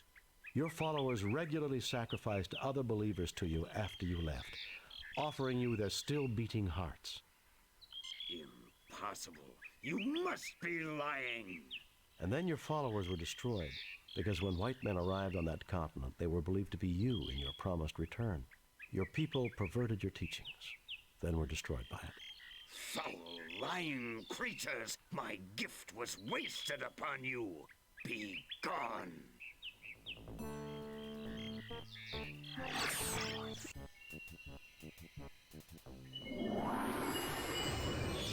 Clearly are not the inheritors of the noble Aztec world. What you have said has greatly disturbed me. You should not lie so. You shall remain here until you have learned the error of angering Quetzalcoatl.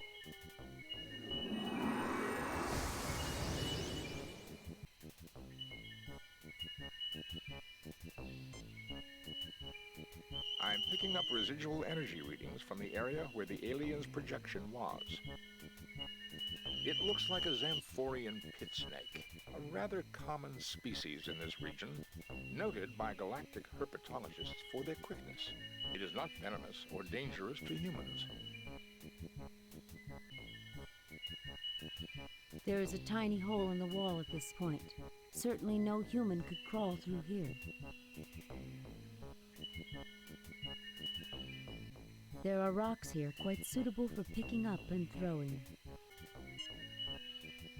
You pick up some rocks from the pile.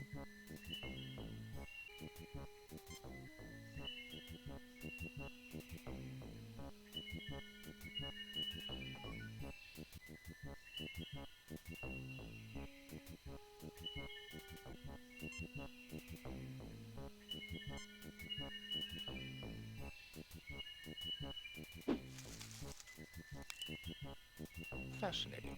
It did appear to knock the mine down near to the point where one of us can reach it. Didn't they have baseball on Bolton? Show us your fastball, Jim. Baseball? No one plays that anymore. Good try, though, sir.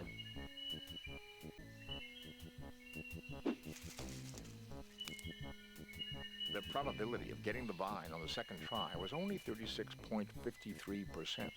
Well done, Captain. Probability? That was a perfect pitch if I ever saw one. All right, we're on our way.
I am Tolokzak, priest of Quetzalcoatl. Only one who knows his ways may approach his holy ground. Towering over your security officer, holding a great spear in his huge hand, the great warrior Tolokzak will let no one pass him. Indeed, you know the ways of Quetzalcoatl, but only a man of courage, one who will shed blood, will pass. Self-sacrifice is the noblest quality of humanity. You may go. Beware the monster in the water. You may have my knife to defend yourself.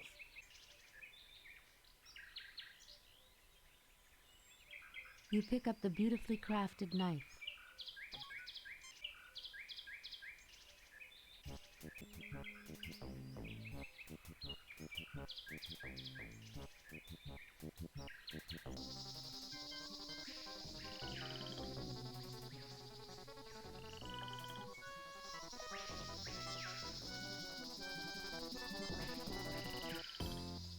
It appears that the leaves are slightly toxic. I would not recommend touching it for an extended amount of time, Captain. The tricorder registers a life form, a large marine creature lurking just below the surface of the water. It is some kind of mollusk. The river seems to be its home, and it is carnivorous, eating land and river-based forms of life. Jim, there's some kind of an aquatic creature down there. It's some kind of squid, and it doesn't look very friendly.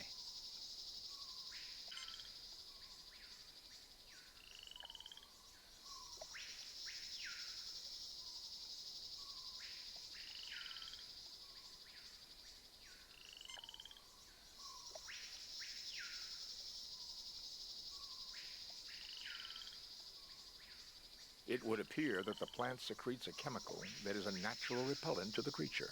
It has retreated far downstream, Captain.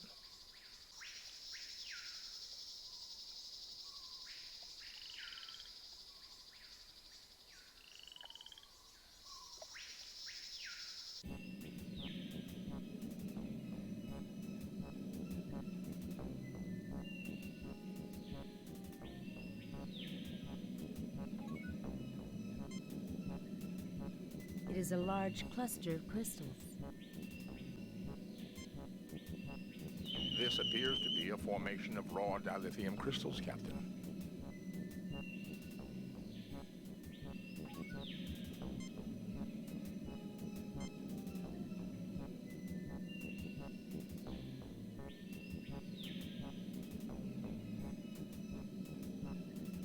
You have one dilithium crystal in raw form.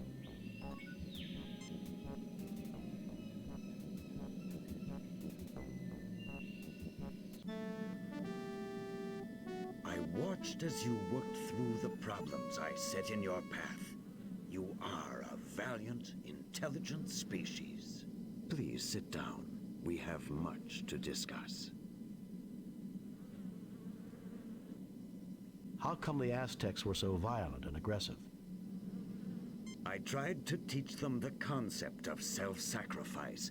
It would appear they did not completely understand my teachings. You are clearly not the liars I thought you to be. Were you telling me the truth about my disciples? That they became ruthless savages? The Federation is not absolutely. Your best intentions were changed by the imperfect humans that you left in charge after you departed. Such is the way of our race, I'm afraid. I sense truth in this. Perhaps this is what happened to my children on the Klingon world of Rakur, which would explain why they are searching for me. I have clearly abused the power that was given me long ago. You show great wisdom, sir, but your statement implies that you wish to change your condition. Indeed. If my mission of peace was overthrown, then I am no longer worthy of my power. Tell me, has your species made progress in the medical arts? We're a technological... With Dr. Yes, why do you ask? At the top of my spine is a gland not found in your species. This is the seat of my power.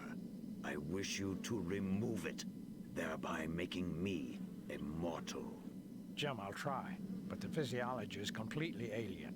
You've got to do it, Bones. If the Klingons realize he's no longer a threat to them, perhaps we can avoid a war. Scotty, 5 to beam up.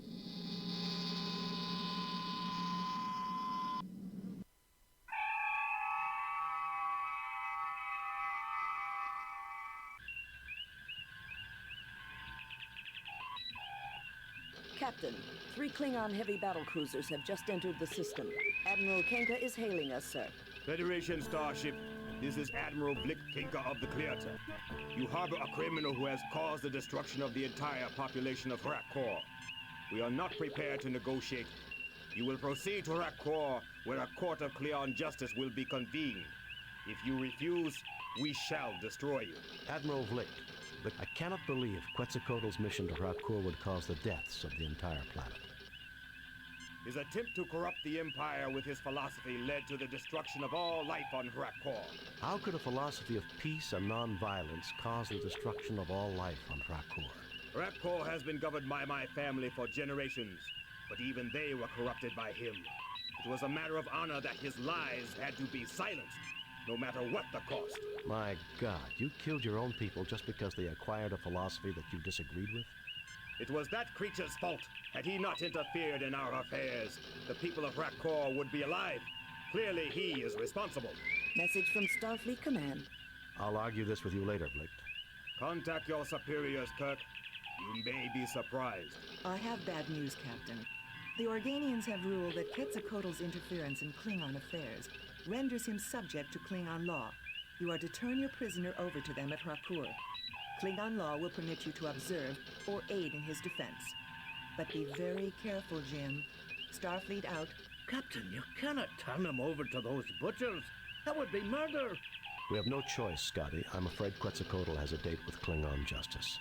Set course for Rakur, Mr. Chekhov.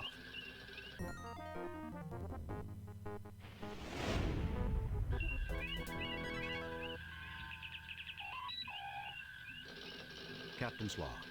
We have come to the ruined Klingon planet of Rakur to deliver our guest, the mythical entity Quetzalcoatl, to a Klingon court. Dr. McCoy, Mr. Spock, and Ensign Benny and I have been granted permission by the Organians to witness this trial, which I expect to be a travesty of any meaningful definition of justice. Spock, come with me. Mr. Scott, you have the con.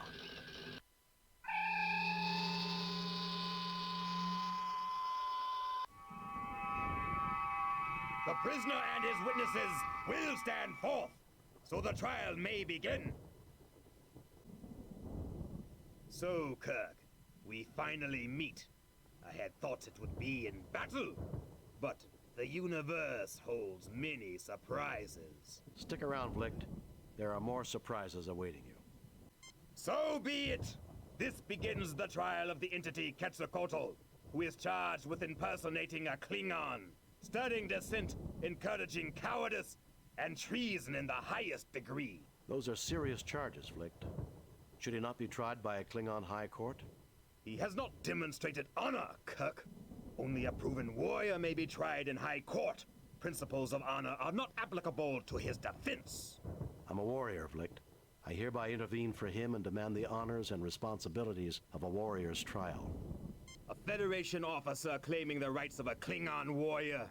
How dare you insult me, Kirk? I've faced Klingons both in personal and ship-to-ship combat. Your own records will confirm this. If I'm not worthy of their honors, why didn't they kill me? That oversight, Kirk, is easily rectified. You and your 3 companions may face the test that we set for the Defender. Then we shall see if you are as worthy as a Klingon. I want your word of honor, Vlicht, that Quetzalcoatl will not be harmed while we take these tests. Very well. You have my word. Captain Calarax, transport them to the test of life.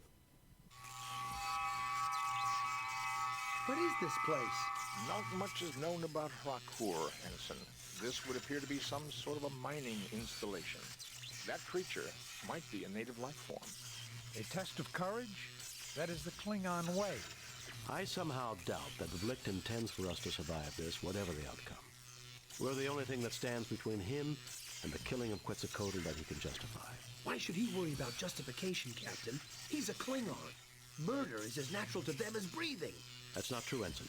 However, I suspect that Vlicht's attack on Rakur exceeded his orders. He needs Quetzalcoatl as a scapegoat, and he needs a fair trial to avoid an inquiry of his own actions. And our deaths will be the only way he can get it. Great! It does not register as a known life form. This creature is composed of electrical fields.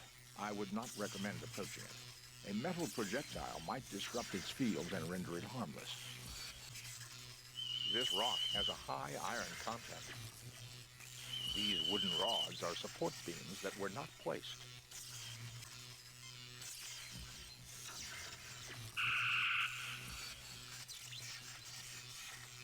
You melt some of the rock.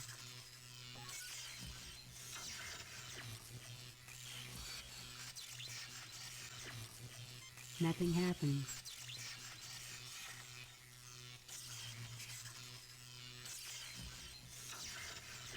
You coat the rod with molten iron.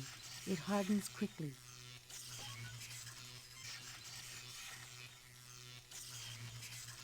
As I suspected, Captain, the creature is in stasis. It should awaken in 3.48 days. I bet it'll be mad. An entry coder for the door, keyed to a number sequence. The tricorder is unable to determine the code, but can scan the mechanism. Captain, there is a force field between us and the planet. We have your position at approximately 30 meters beneath the surface of Rakur, and what appears to be the ruins of an archaeological dig. Keep us informed. We'll help you all we can. We can analyze any data you gather through the main computer. Uhura, prepare to receive a tricorder message. There is a door with an entry coder here. Try to analyze the circuits and let the main computer crack the code. Scan complete. Main computer has the code. We also read an anomaly. Something else has tapped into the key code. Shall I analyze? I want that door open. Affirmative, Uhura. Sir, we have a secondary code that is nested in the Klingon program. Computer is unable to analyze its function. Shall we broadcast it to you when you activate the keypad? Affirmative. Good luck, Captain.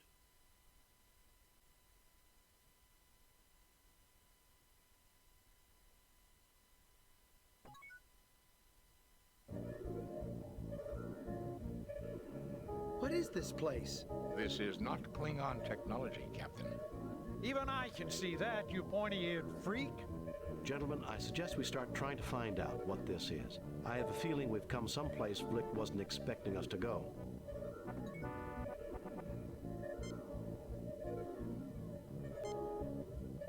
Captain, it seems to be some sort of interface device, but I do not know how to activate it.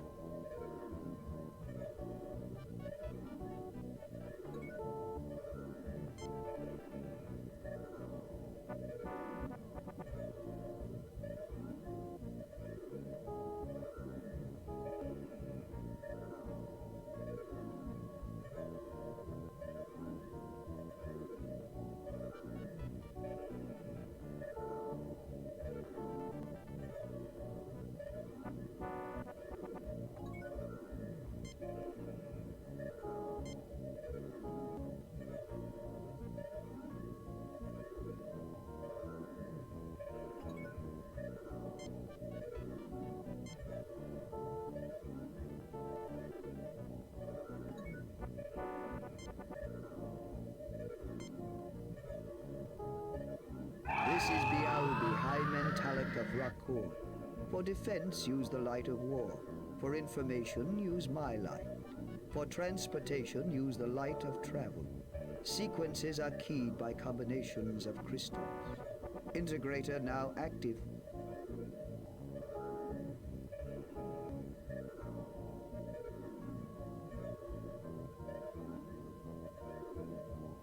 This is Bialbi, the most advanced life form on this world. Thank you for informing us of the situation. It shall be resolved. Admiral Vlicht, this is the defensive system of Rakur.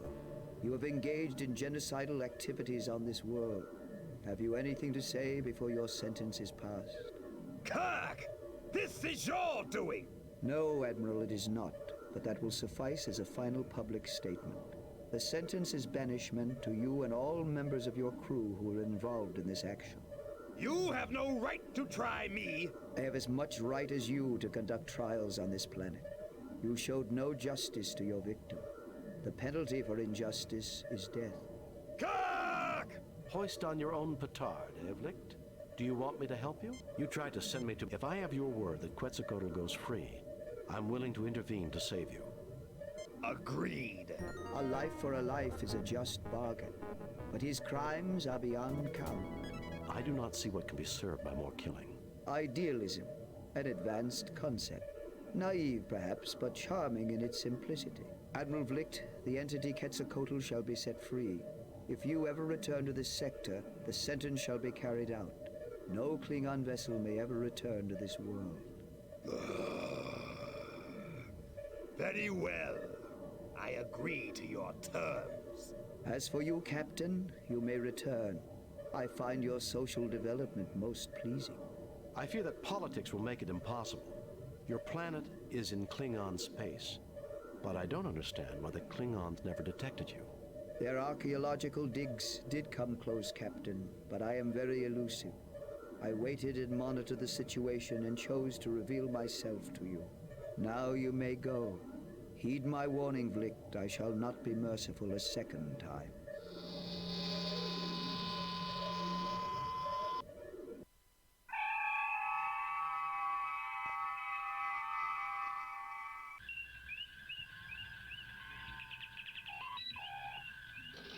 Klingon ship leaving the area. We will be setting course for Digifal. It's the closest thing to a home that Quetzalcoatl has. It would appear everything worked out for the best. Except for the people of Rakur, Mr. Spock. Except for the dead.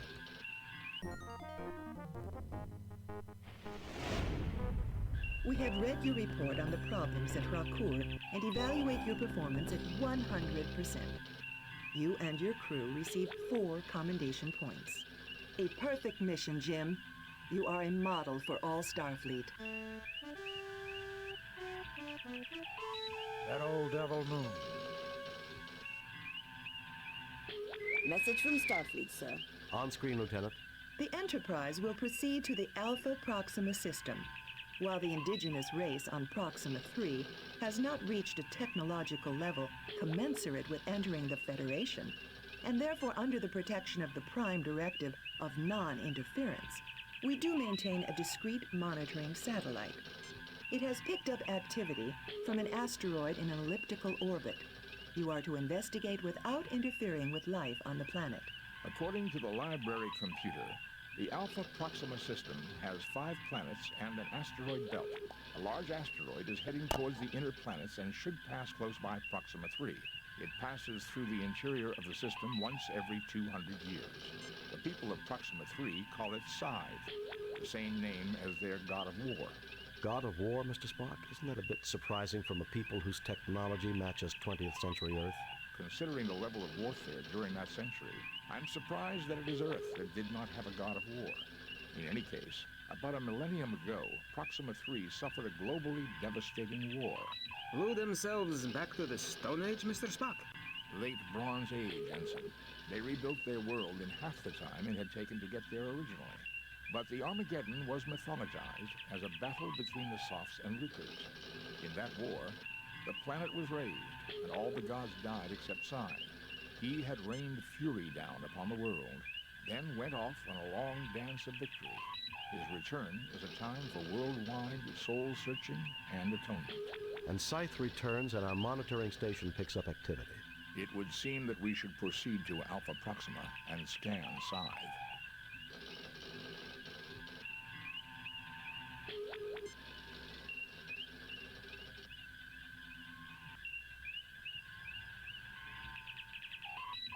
Proxtrae, the third planet in the Alpha Proxima system.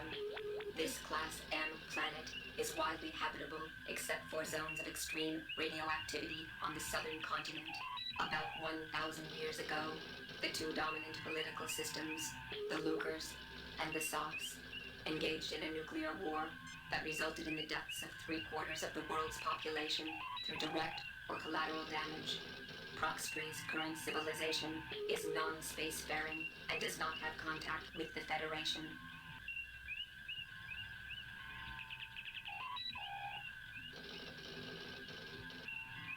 Scythe, a large asteroid in an elliptical orbit in the Alpha Proxima system. Spectral analysis of its composition indicates that it has minimal atmosphere and that it was once a moon of the planet Proxtrae, hurled out of its orbit by a catastrophe. The 17th letter of the Lucre alphabet is named Scythe, probably not by coincidence. Sophs, one of the two ancient races of Proxtrae. They lived in a highly advanced culture that valued the community ahead of the individual, which put them in conflict with the Lucres. The Sophs used base 4 in their mathematics, and their organization was based on units of 4 to make up sets of 100.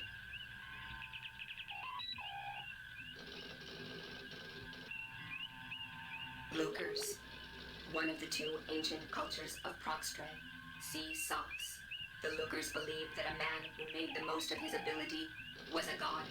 Their individualism put themselves at odds with the communitarianism of the Sophs. The Lucres used base 3. Their organization was based on units of 3, making up sets of 99. The number 99 was known to have religious importance to them. Base 3, the mathematical basis for the Lucre culture. There are 3 numbers in base 3, 0, 1, and 2. Thus 3 in base 3 is 1, 0. 4 is 1, 1. 5 is 1, 2. 6 is 2, 0. 9 is 1, 0, 0. 17 is 1, 2, 2. And 99 is 1, 0, 2, 0, 0. Base 4, the mathematical basis for the Sophs culture. There are 4 numbers in base 4, 0, 1, 2, and 3. Thus 4 in base 4 is 1, 0. 7 is 1, 3. 8 is 2, 0. 12 is 3, 0. And 16 is 1, 0, 0.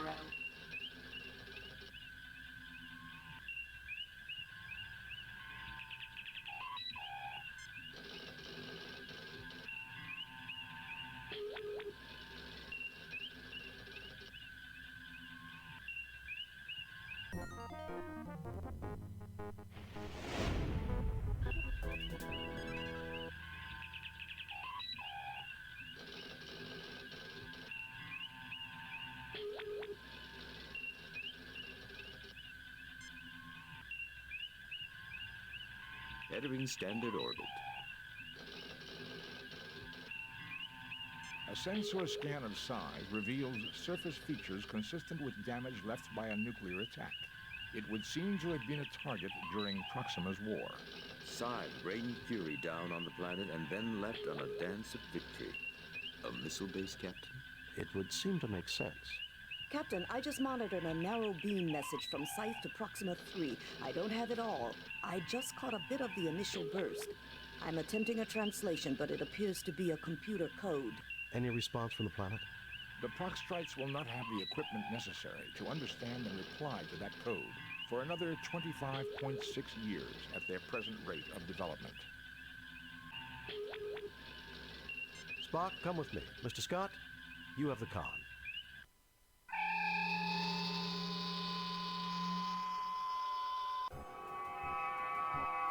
Captain, Mr. Scott wishes to speak with you.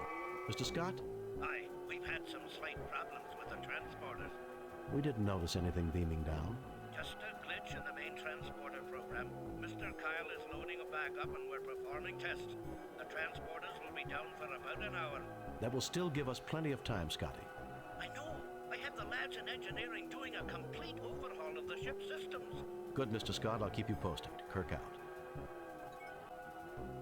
Unremarkable except for low-grade power emanations from the door area. As expected, Captain, the source of power emanations lies beyond that door. A power source that has lasted millennia and endured major catastrophes. That's fascinating, Mr. Spock. Do you have Vulcan blood, Ensign? No, sir. The rocks have a high quantity of triphosphorus silver in them. Large quantities of atmosphere are being circulated through these rocks. I would guess there are storage units within this satellite which are constantly replacing the atmosphere that is lost because of this moon's weak gravity. Which means that this moon might still be inhabited, Mr. Spock. We have detected no signs of life, Captain, but the possibility does exist. I cannot get readings from this range, Captain, but if we do not hurry, there will be nothing left to get a reading on.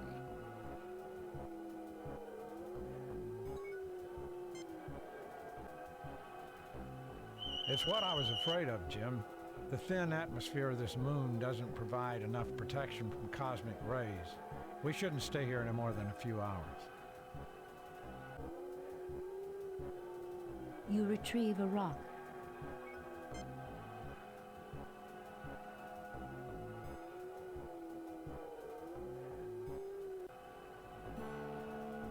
Captain, I'm afraid we got a wee problem here. What is it, Scotty? There is some sort of virus in the main computer. Our phasers and tractor beams have been disabled, and there's no way we're getting them back in 3 hours. There goes our backup plan. Do what you can, Mr. Scott. Aye, I will, Captain. I may yet have a trick or two that I can pull, but don't count on any miracles. Isolate that virus. That's your #1 priority. That it is, Captain. We'll keep you informed. Scott out.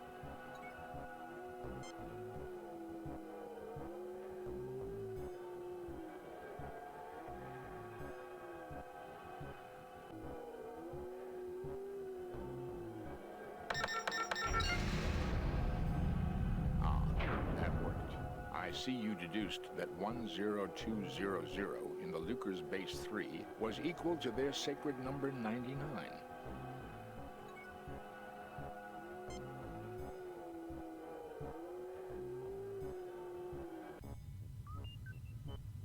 Report, Scotty. How are things going? About as badly as a killed in a blast furnace, Captain. Wait a minute. Lieutenant Uhura has some news for you. The virus came from our sensor sweep of the moon's computers. We believe we have analyzed the memory sectors it attacked. Well done, Uhura. I wish I could take credit for it. It was Mr. Kyle who found the pattern. We are attacking it with antivirus programs. Computer science sounds more like medicine every day. If we had a doctor as good with computers as you are with patients, we'd be having a lot fewer problems. Finally, someone who appreciates me. Keep working at it, Uhura. Kirk out.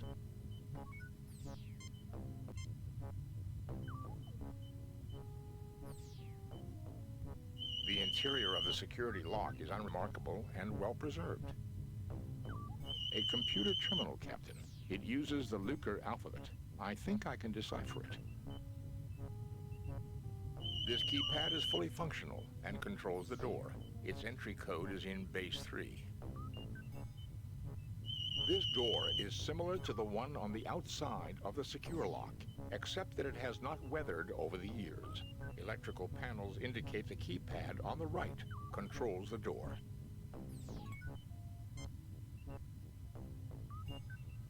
The interior of the secure...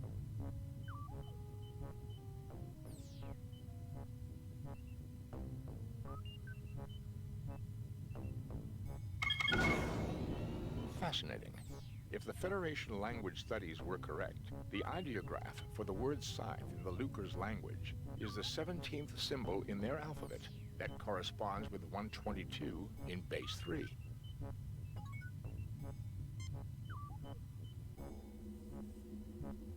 Captain, we have a cure for the computer virus. Well done, Uhura. I modified Ctrl-C to exclusively attack the Lucre virus. They annihilated each other, Captain. Fascinating, Lieutenant. The Klingons aren't going to be happy to learn that they helped us. How about the phasers and tractor beams? We may get the tractor beams online in time, Captain. I'm afraid even the backup phaser transmission codes were affected. We could destroy some missiles manually, but if this complex decides to launch more than 10 missiles at a time... Understood. The ball is in our court. We'll give it our best shot. Kirk out.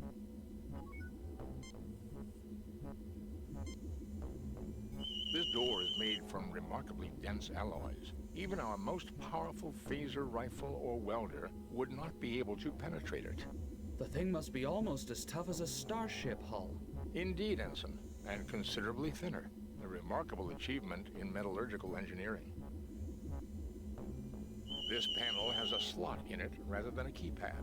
The slot bears traces of triphosphorus silver, and power is currently running to it. I am recording the pattern of this lock into my tricorder.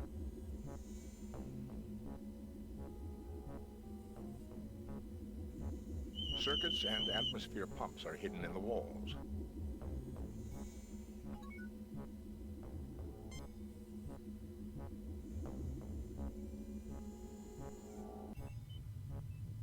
Can't say I like the decor. The Lucres did not leave behind many examples of their architecture.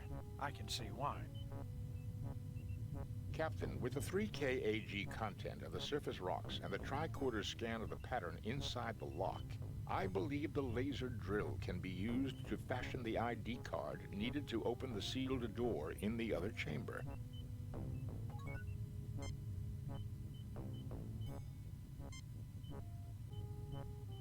I used the keycard pattern scanned from the lock to program the drill.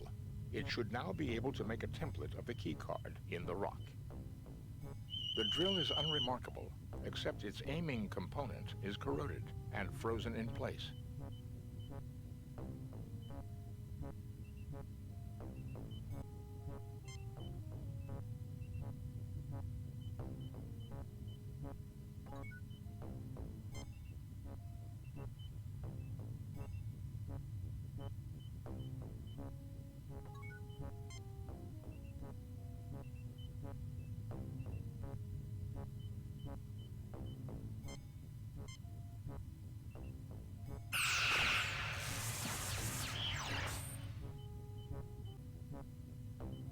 The laser drill has cut a template for the keycard in the stone.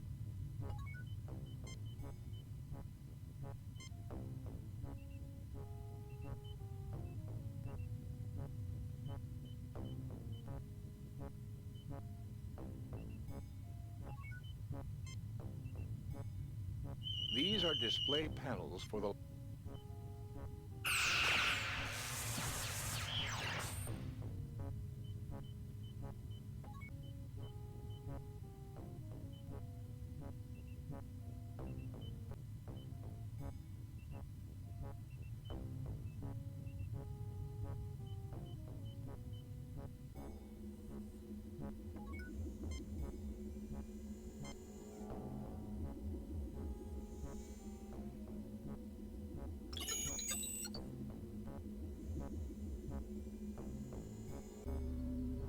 This appears to be the brain of Scythe.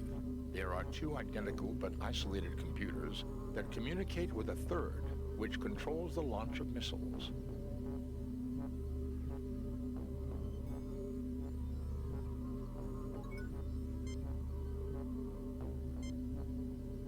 This computer directly controls the missile launch system. There is no way to interface with it directly, but the other two computers are accessible. This computer is functional and performing an average 1.2 million operations per second. This computer is functional and performing an average 0.75 million operations per second. Readings indicate an extremely high radiation level beyond those doors. It would be fatal to proceed beyond them. A crude uranium-235 nuclear device with lithium-beryllium shells to increase heavy particle fallout.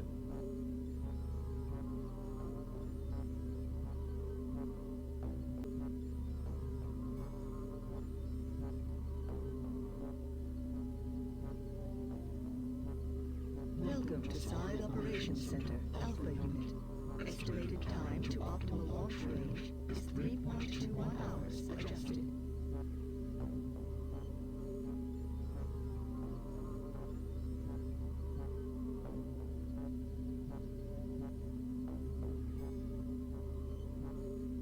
Welcome to Side Operations Center, Omega Unit. Estimated time to optimal launch range is 1.31 hours adjusted. Captain, something is wrong with the computers. They may be twins, but they are not identical. It appears they are out of sync, Captain. I have to assume the Alpha unit has a virus, which is using up an incredible amount of computing time.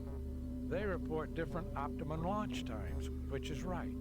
Given the elliptical orbit and the range at which they will pass Proxtree, the Omega unit is correct, but the window is very narrow. A variation of minutes will mean the missiles run out of fuel and fall harmlessly into the sun. Can you reprogram the Lucas computer to give us that time, Mr. Spock? Reprogramming an old alien computer is not simple, Captain. The odds against success are 10,221 to 1 against. Too bad all Omega here couldn't just take a sick day and miss the firing. Because the two machines are isolated, the virus did not spread from one to the other. If we could only bridge them.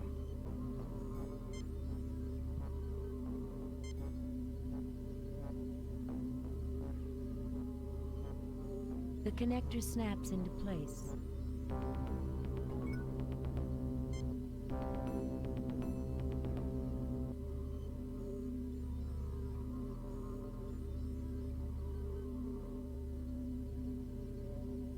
Welcome to Side Operations Center, Alpha Unit.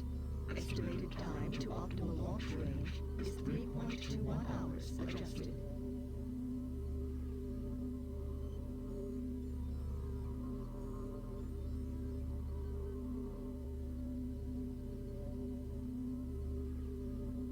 Welcome to Side Operations Center, Omega Unit. Estimated time to optimal launch range is 1.54 hours adjusted. The launched missiles will run out of fuel before they reach Proxtree. They will drift into the sun and burn up. Kirk to Enterprise, how are the transporters, Scotty? They're operational again, Captain. We're ready to bring you back at any time. Bring us home.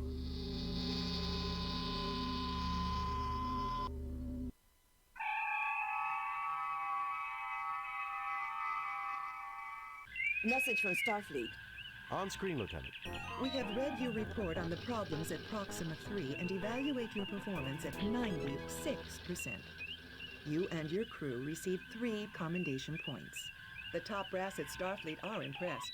Outstanding work, Jim. Hard to believe that Earth came so close to the brink itself. Vulcans, too.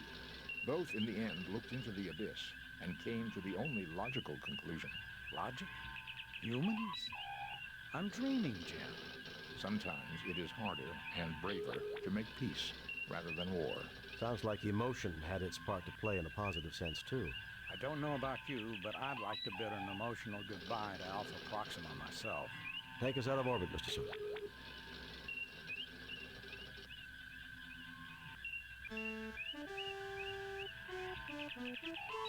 Vengeance. Captain's log. We are arriving at the last known position of the USS Republic, which reported that it was under attack 12 hours ago. Captain, the ship's sensors have picked up what appears to be a starship. Minimal life support, minimal engine power, and only 2 life forms, one on the bridge, the other in sickbay. Both appear to be gravely injured. It is the Republic.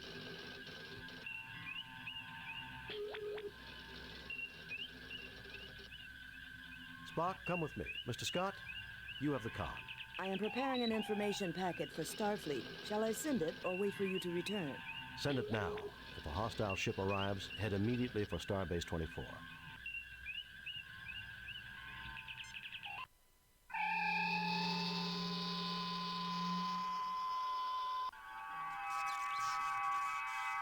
My God, Jim, what kind of butcher would do something like this? I don't know, Bones. We're too far from the Klingon and Romulan borders for it to be one of their ships. Enterprise to Captain Kirk. Kirk here. What is it, Scott? We picked up a distress signal. It appears a trading vessel is having a wee bit of trouble with their warp drive. What condition is the Republic in? It's a mess, Scotty. Life support's functioning, but that's about it. I've done a primary scan of the Republic's systems. Main and auxiliary power is out. Life support is stable. I also read that communications are operable. Should we beam you back, Captain? Do the sensors read any other ships in the sector? Besides the trade vessel, this sector is clear, sir. Mr. Scott, we will continue here. Assist the trade ship and return here. If we need assistance, we'll contact you.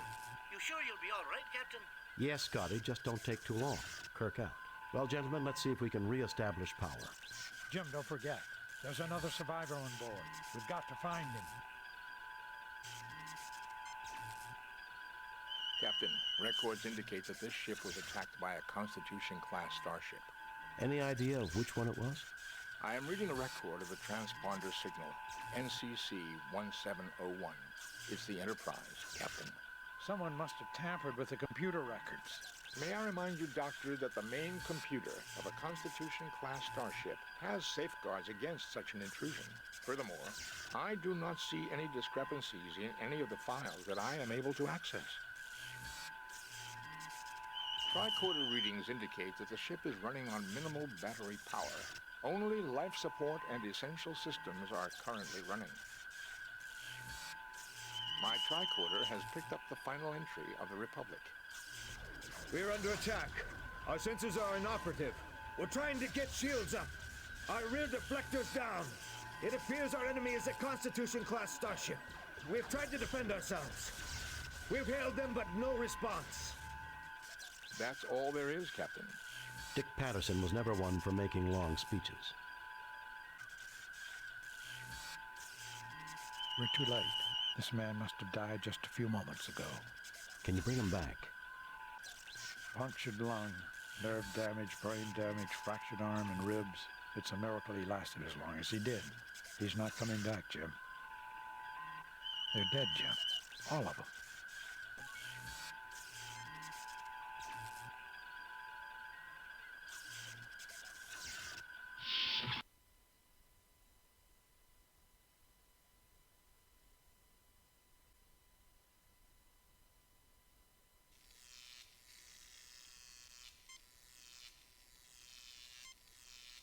Readings of the door indicate a jam in the gear mechanism. The panel has been fastened shut with some kind of sealant.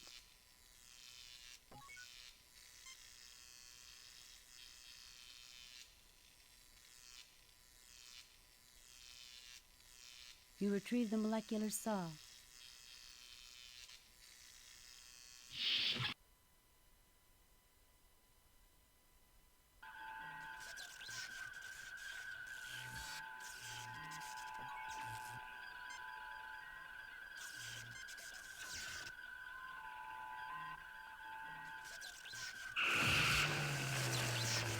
The molecular saw easily cuts through the beam, separating it from the hull. You pick up the beam. It's a little heavy, but you manage it.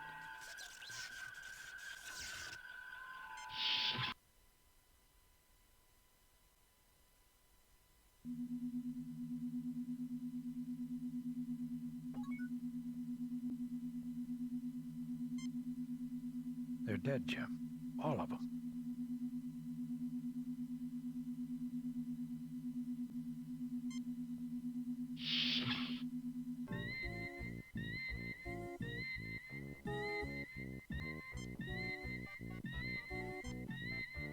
I can't believe it. That's Brittany Murata. I knew her from my academy days. We studied alien history together.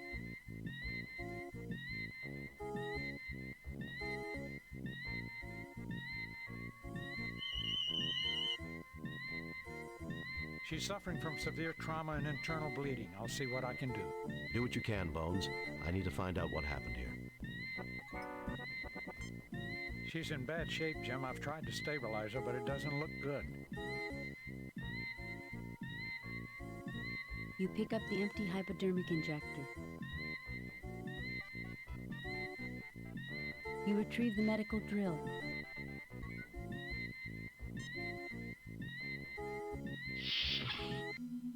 Well, gentlemen, let's see if we can re-establish power.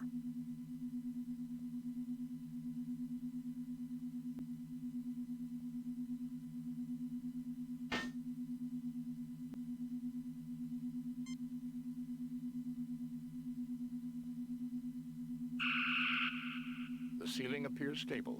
We should now be able to use Turbo Lift 2, Captain.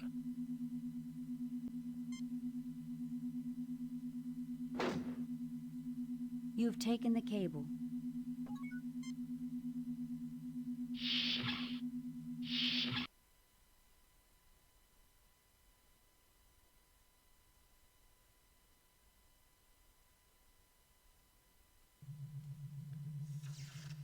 Captain, I'm picking up a functioning energy source in the immediate vicinity.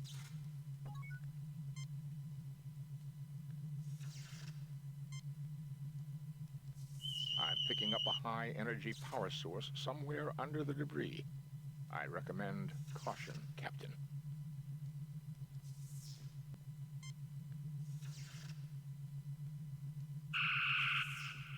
Oh my God, Jim, is that what I think it is? Yes, Doctor. It is a portable fusion power pack. A few centimeters lower with that phaser and half this section would be history, not to mention us. Actually, Doctor, 3.2 centimeters. And based on our proximity to the explosion and the angle of the beam. Thank you, Spock. I think we get the point.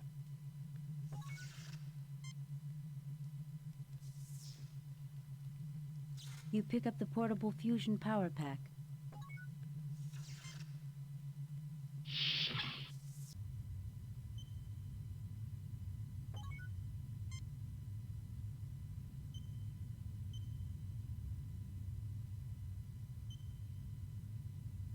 The closet opens, revealing a library of engineering technical journals.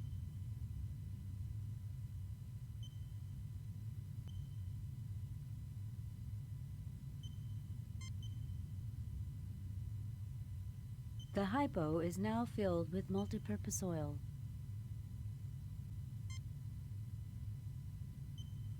You take the engineering technical journals.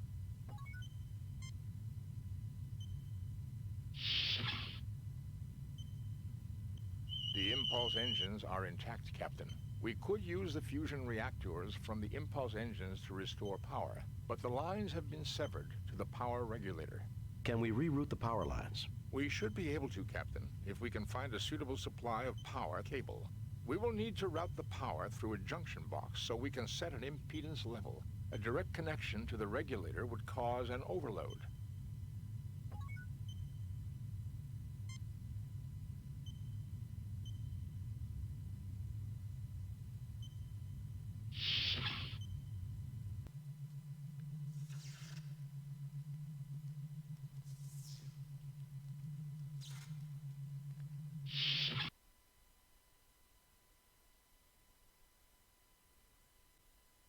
Turbo lift access is blocked by an extremely high radiation level.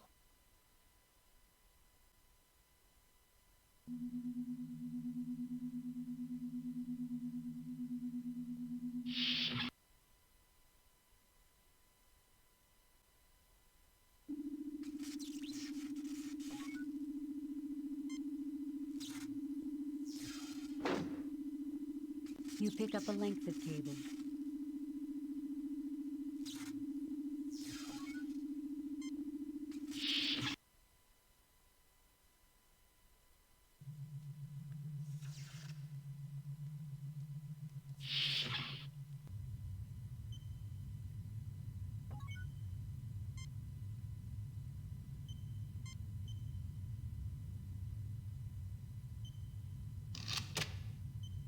You connect a length of cable between the regulator circuits in the junction box.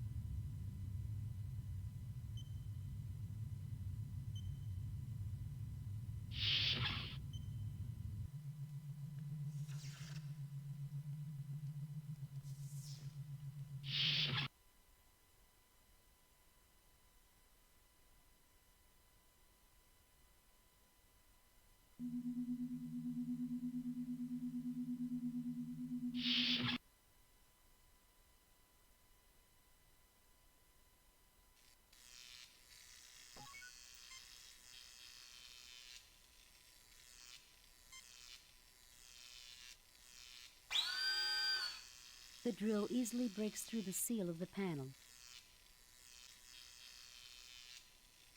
The panel opens easily.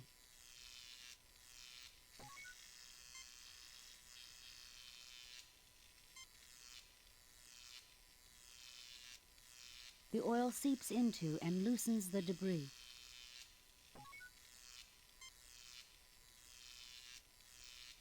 The gears are completely cleared of debris.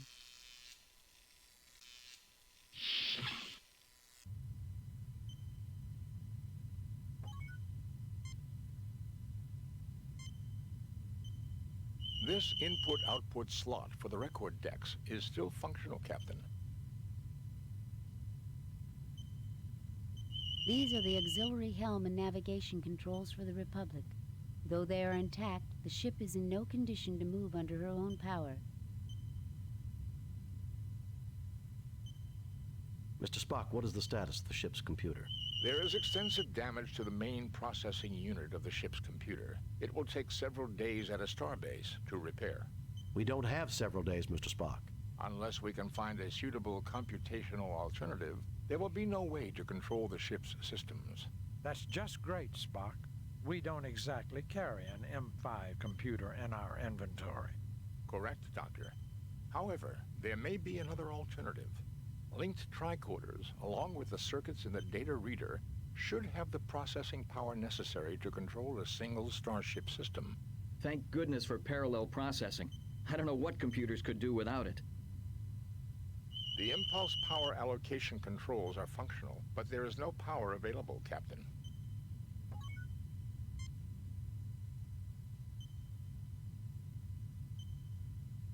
You take the record decks.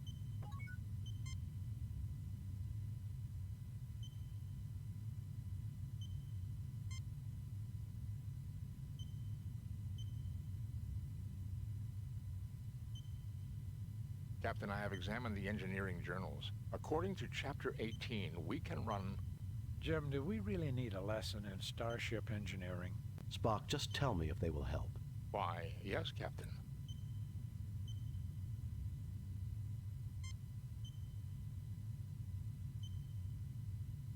Captain's log, stardate 6087.6. The Republic is currently approaching the Vardane system. Sensors have detected unusual energy fluctuations near one of the Vardanian moons. Starfleet has ordered us to investigate. Captain's log, stardate 6087.8. We are under attack by 2 unidentified ships. I don't know how they could have approached undetected. They must have some kind of cloaking device, although there are no reports of Romulans in this sector. Captain's log, stardate 6088.1. We have successfully driven off our assailants. Major damage has been sustained by our warp engines. Communications has reported that USS Enterprise is in sector. I requested Mr. Scott's assistance in repairing damage to the Republic. With luck, we will be fully operational in a couple of days.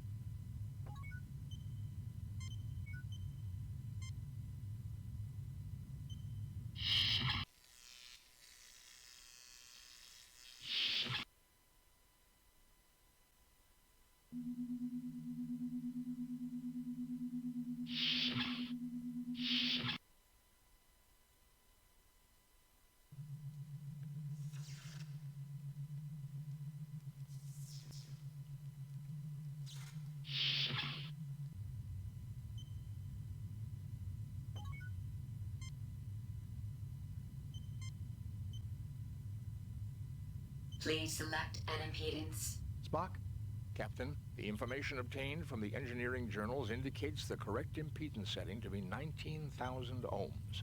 Go ahead and adjust the setting, Spock.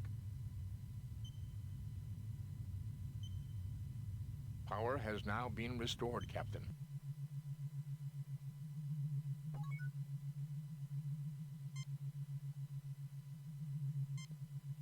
Impulse power is functioning, Captain.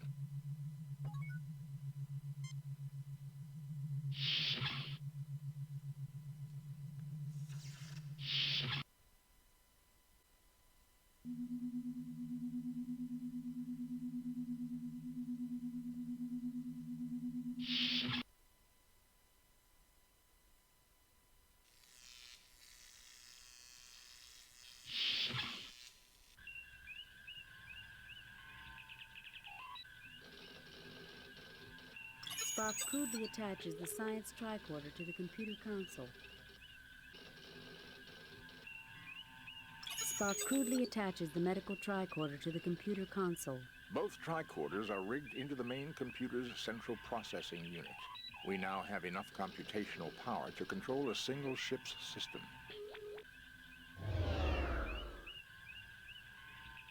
Captain, look! An Alassi ship. That ship was cloaked. Fascinating. Is that all you can say?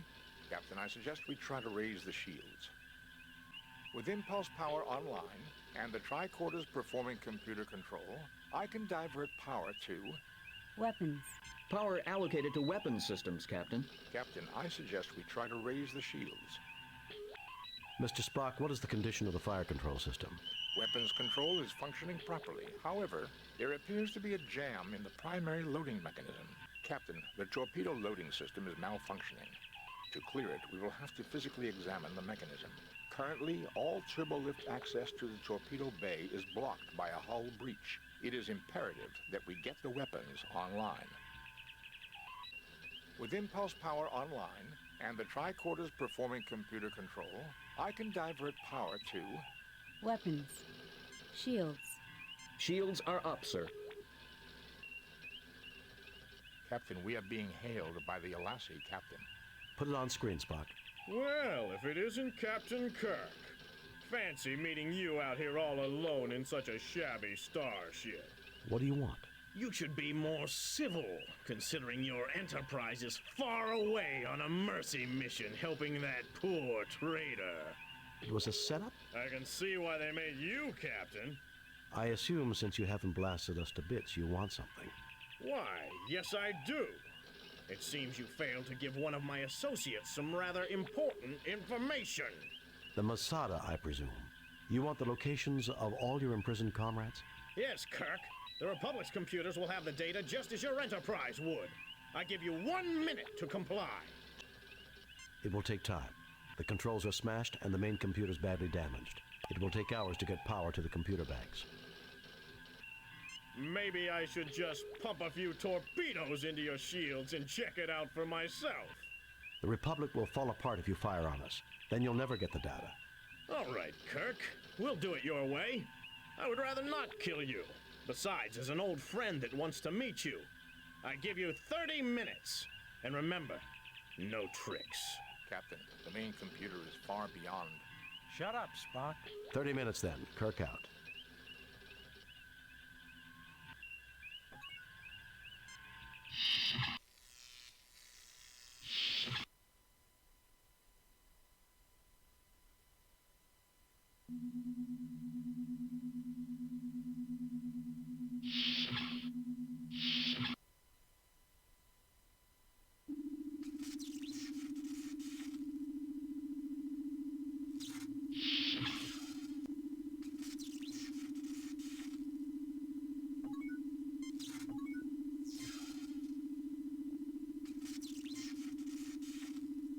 Spock, would it be possible to connect the fusion power pack directly into the transporter power circuits?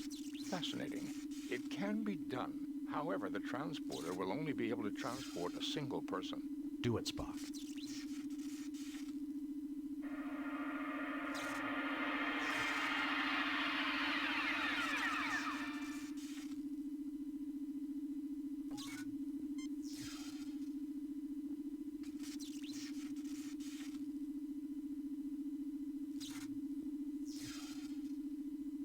Transporter systems are operational, Captain.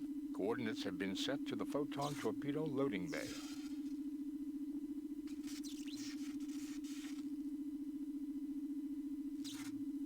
I fail to see the...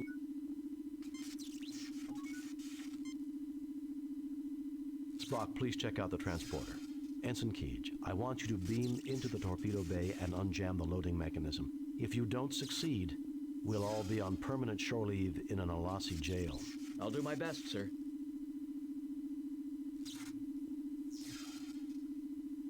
Do it, Spock.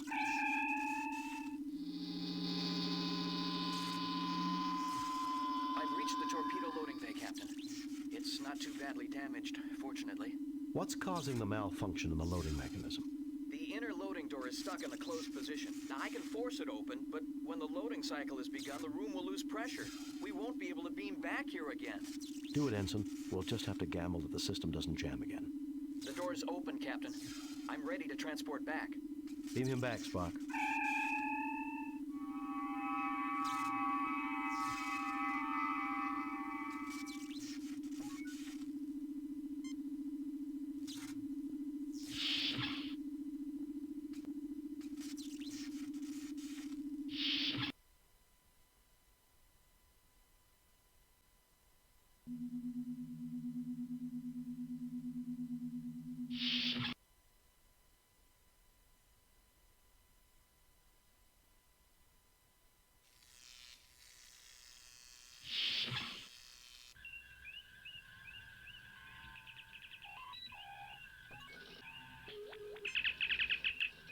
Well, Captain Kirk, I trust you and your valiant crew have retrieved the data I requested.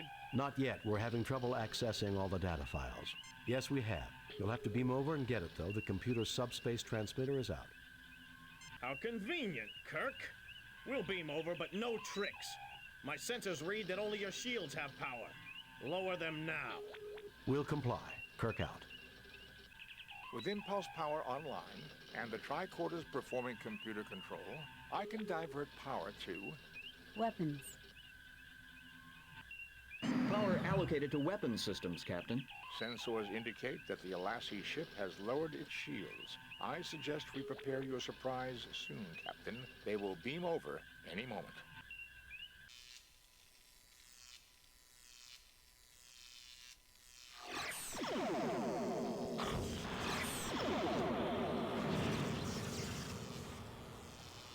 Kirk, I should have known you'd try something underhanded like this.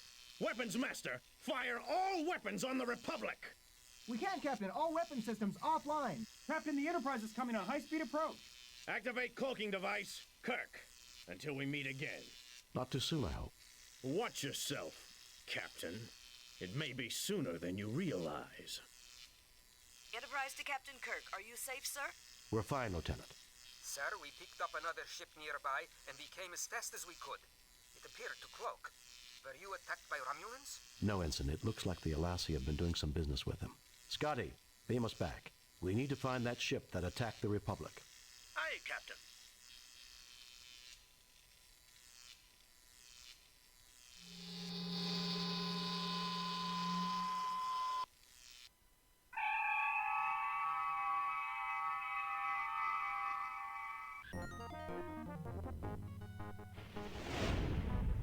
Captain's log, stardate 6089.6. We are in pursuit of the starship that destroyed the Republic. Its trail is leading us to the planet Vardane, a member of the Federation whose motives have not always matched the high ideals of other Federation cultures. Captain, I did not expect to hear you judge an entire culture. I understand the Republic. I had bad experiences with the Vardane long ago, Mr. Spock. Fascinating. Captain, I am reading a Constitution-class starship heading for Vardane at warp factor 5. Captain, its transponder codes match ours. Sensors indicate it is an exact duplicate of the Enterprise, including hull markings. Open hailing frequencies. Captain Kirk, this is the Enterprise 2. I am Dr. Ayaz Burdell of the Verdane Defense Force. You do remember me, don't you, Captain? I remember you. 10 years ago, when I was on the Farragut, we exposed your unethical practices to the Vardane Council. The old Verdane Council. Politics is such a fickle business. The new one is much less concerned with trivial concerns. I remember your part in my disgrace, which is why when we began to construct our own Constitution-class ships, I insisted that we have our own Enterprise. How did you manage to build a Constitution-class ship? Our intelligence network is better than yours, Captain. How else does one gather secret information? You are a member of the Federation. You have signed Federation treaties. And we shall break them. The Federation's interference in our internal affairs is intolerable. You must have been building that ship long before the Turgan crisis. Captain, all wars require justification. They aren't supposed to be fun. You have your justification and I have mine. Don't take diplomacy so seriously. However, Captain, I do intend to enjoy myself. I do intend to enjoy seeing Lieutenant Kirk's ship go up in flames. I shall laugh at the sight. We'll see who gets the last laugh, Bridell. I have noted that the Federation enjoys talking, Captain. You may talk yourself to your grave.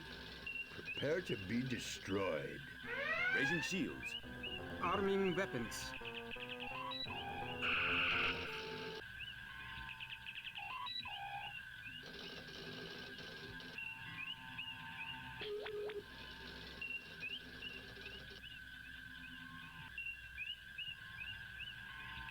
There are several Elasi.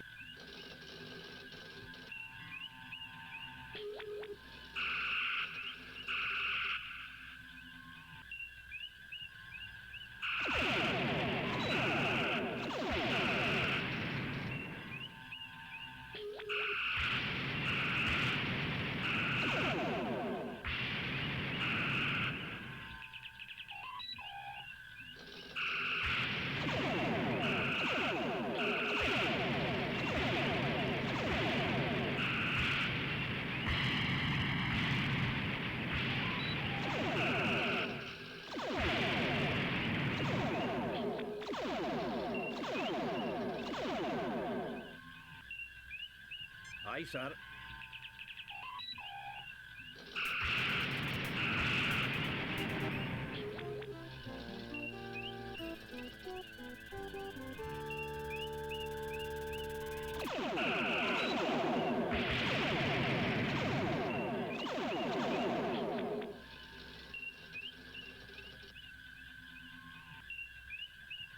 Aye, sir.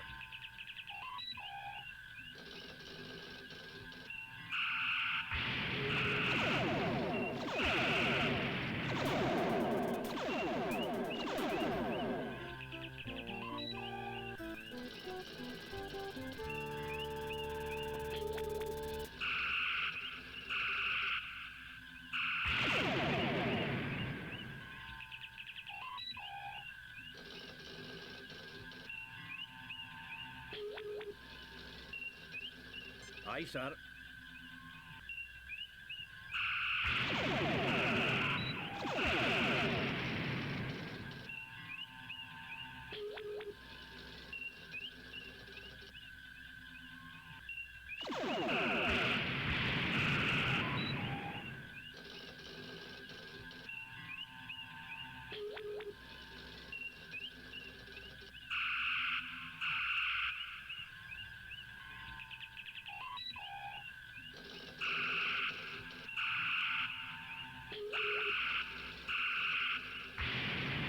Engines repaired, Captain. Aye, sir.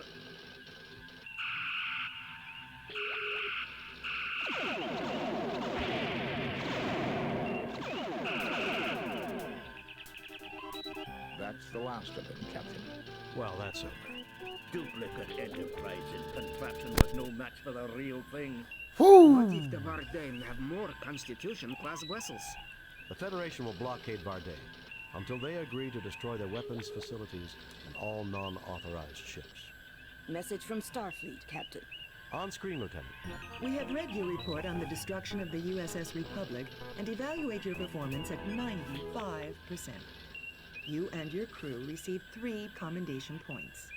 The top brass at Starfleet are impressed. Outstanding work, Jim. We have reviewed your overall performance for this year at 85%. Yeah, Enterprise. that's a shit competent number. performance, Captain. You have met Starfleet standards that we expect out of a starship captain. Good luck on future missions. Well, that was a rather underwhelming evaluation. It was a logical appraisal, Captain. We did make numerous mistakes. That we did. What being human is about, Spock. We aren't machines. We're imperfect and proud of it. I had noticed that, Doctor, from a cursory glance at your history. Indeed, given the number of errors that humanity has made.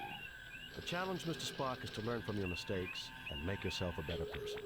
It's something we can do on our next mission. Want to bet? Warp Factor 2 to our next destination, Mr. Sulu.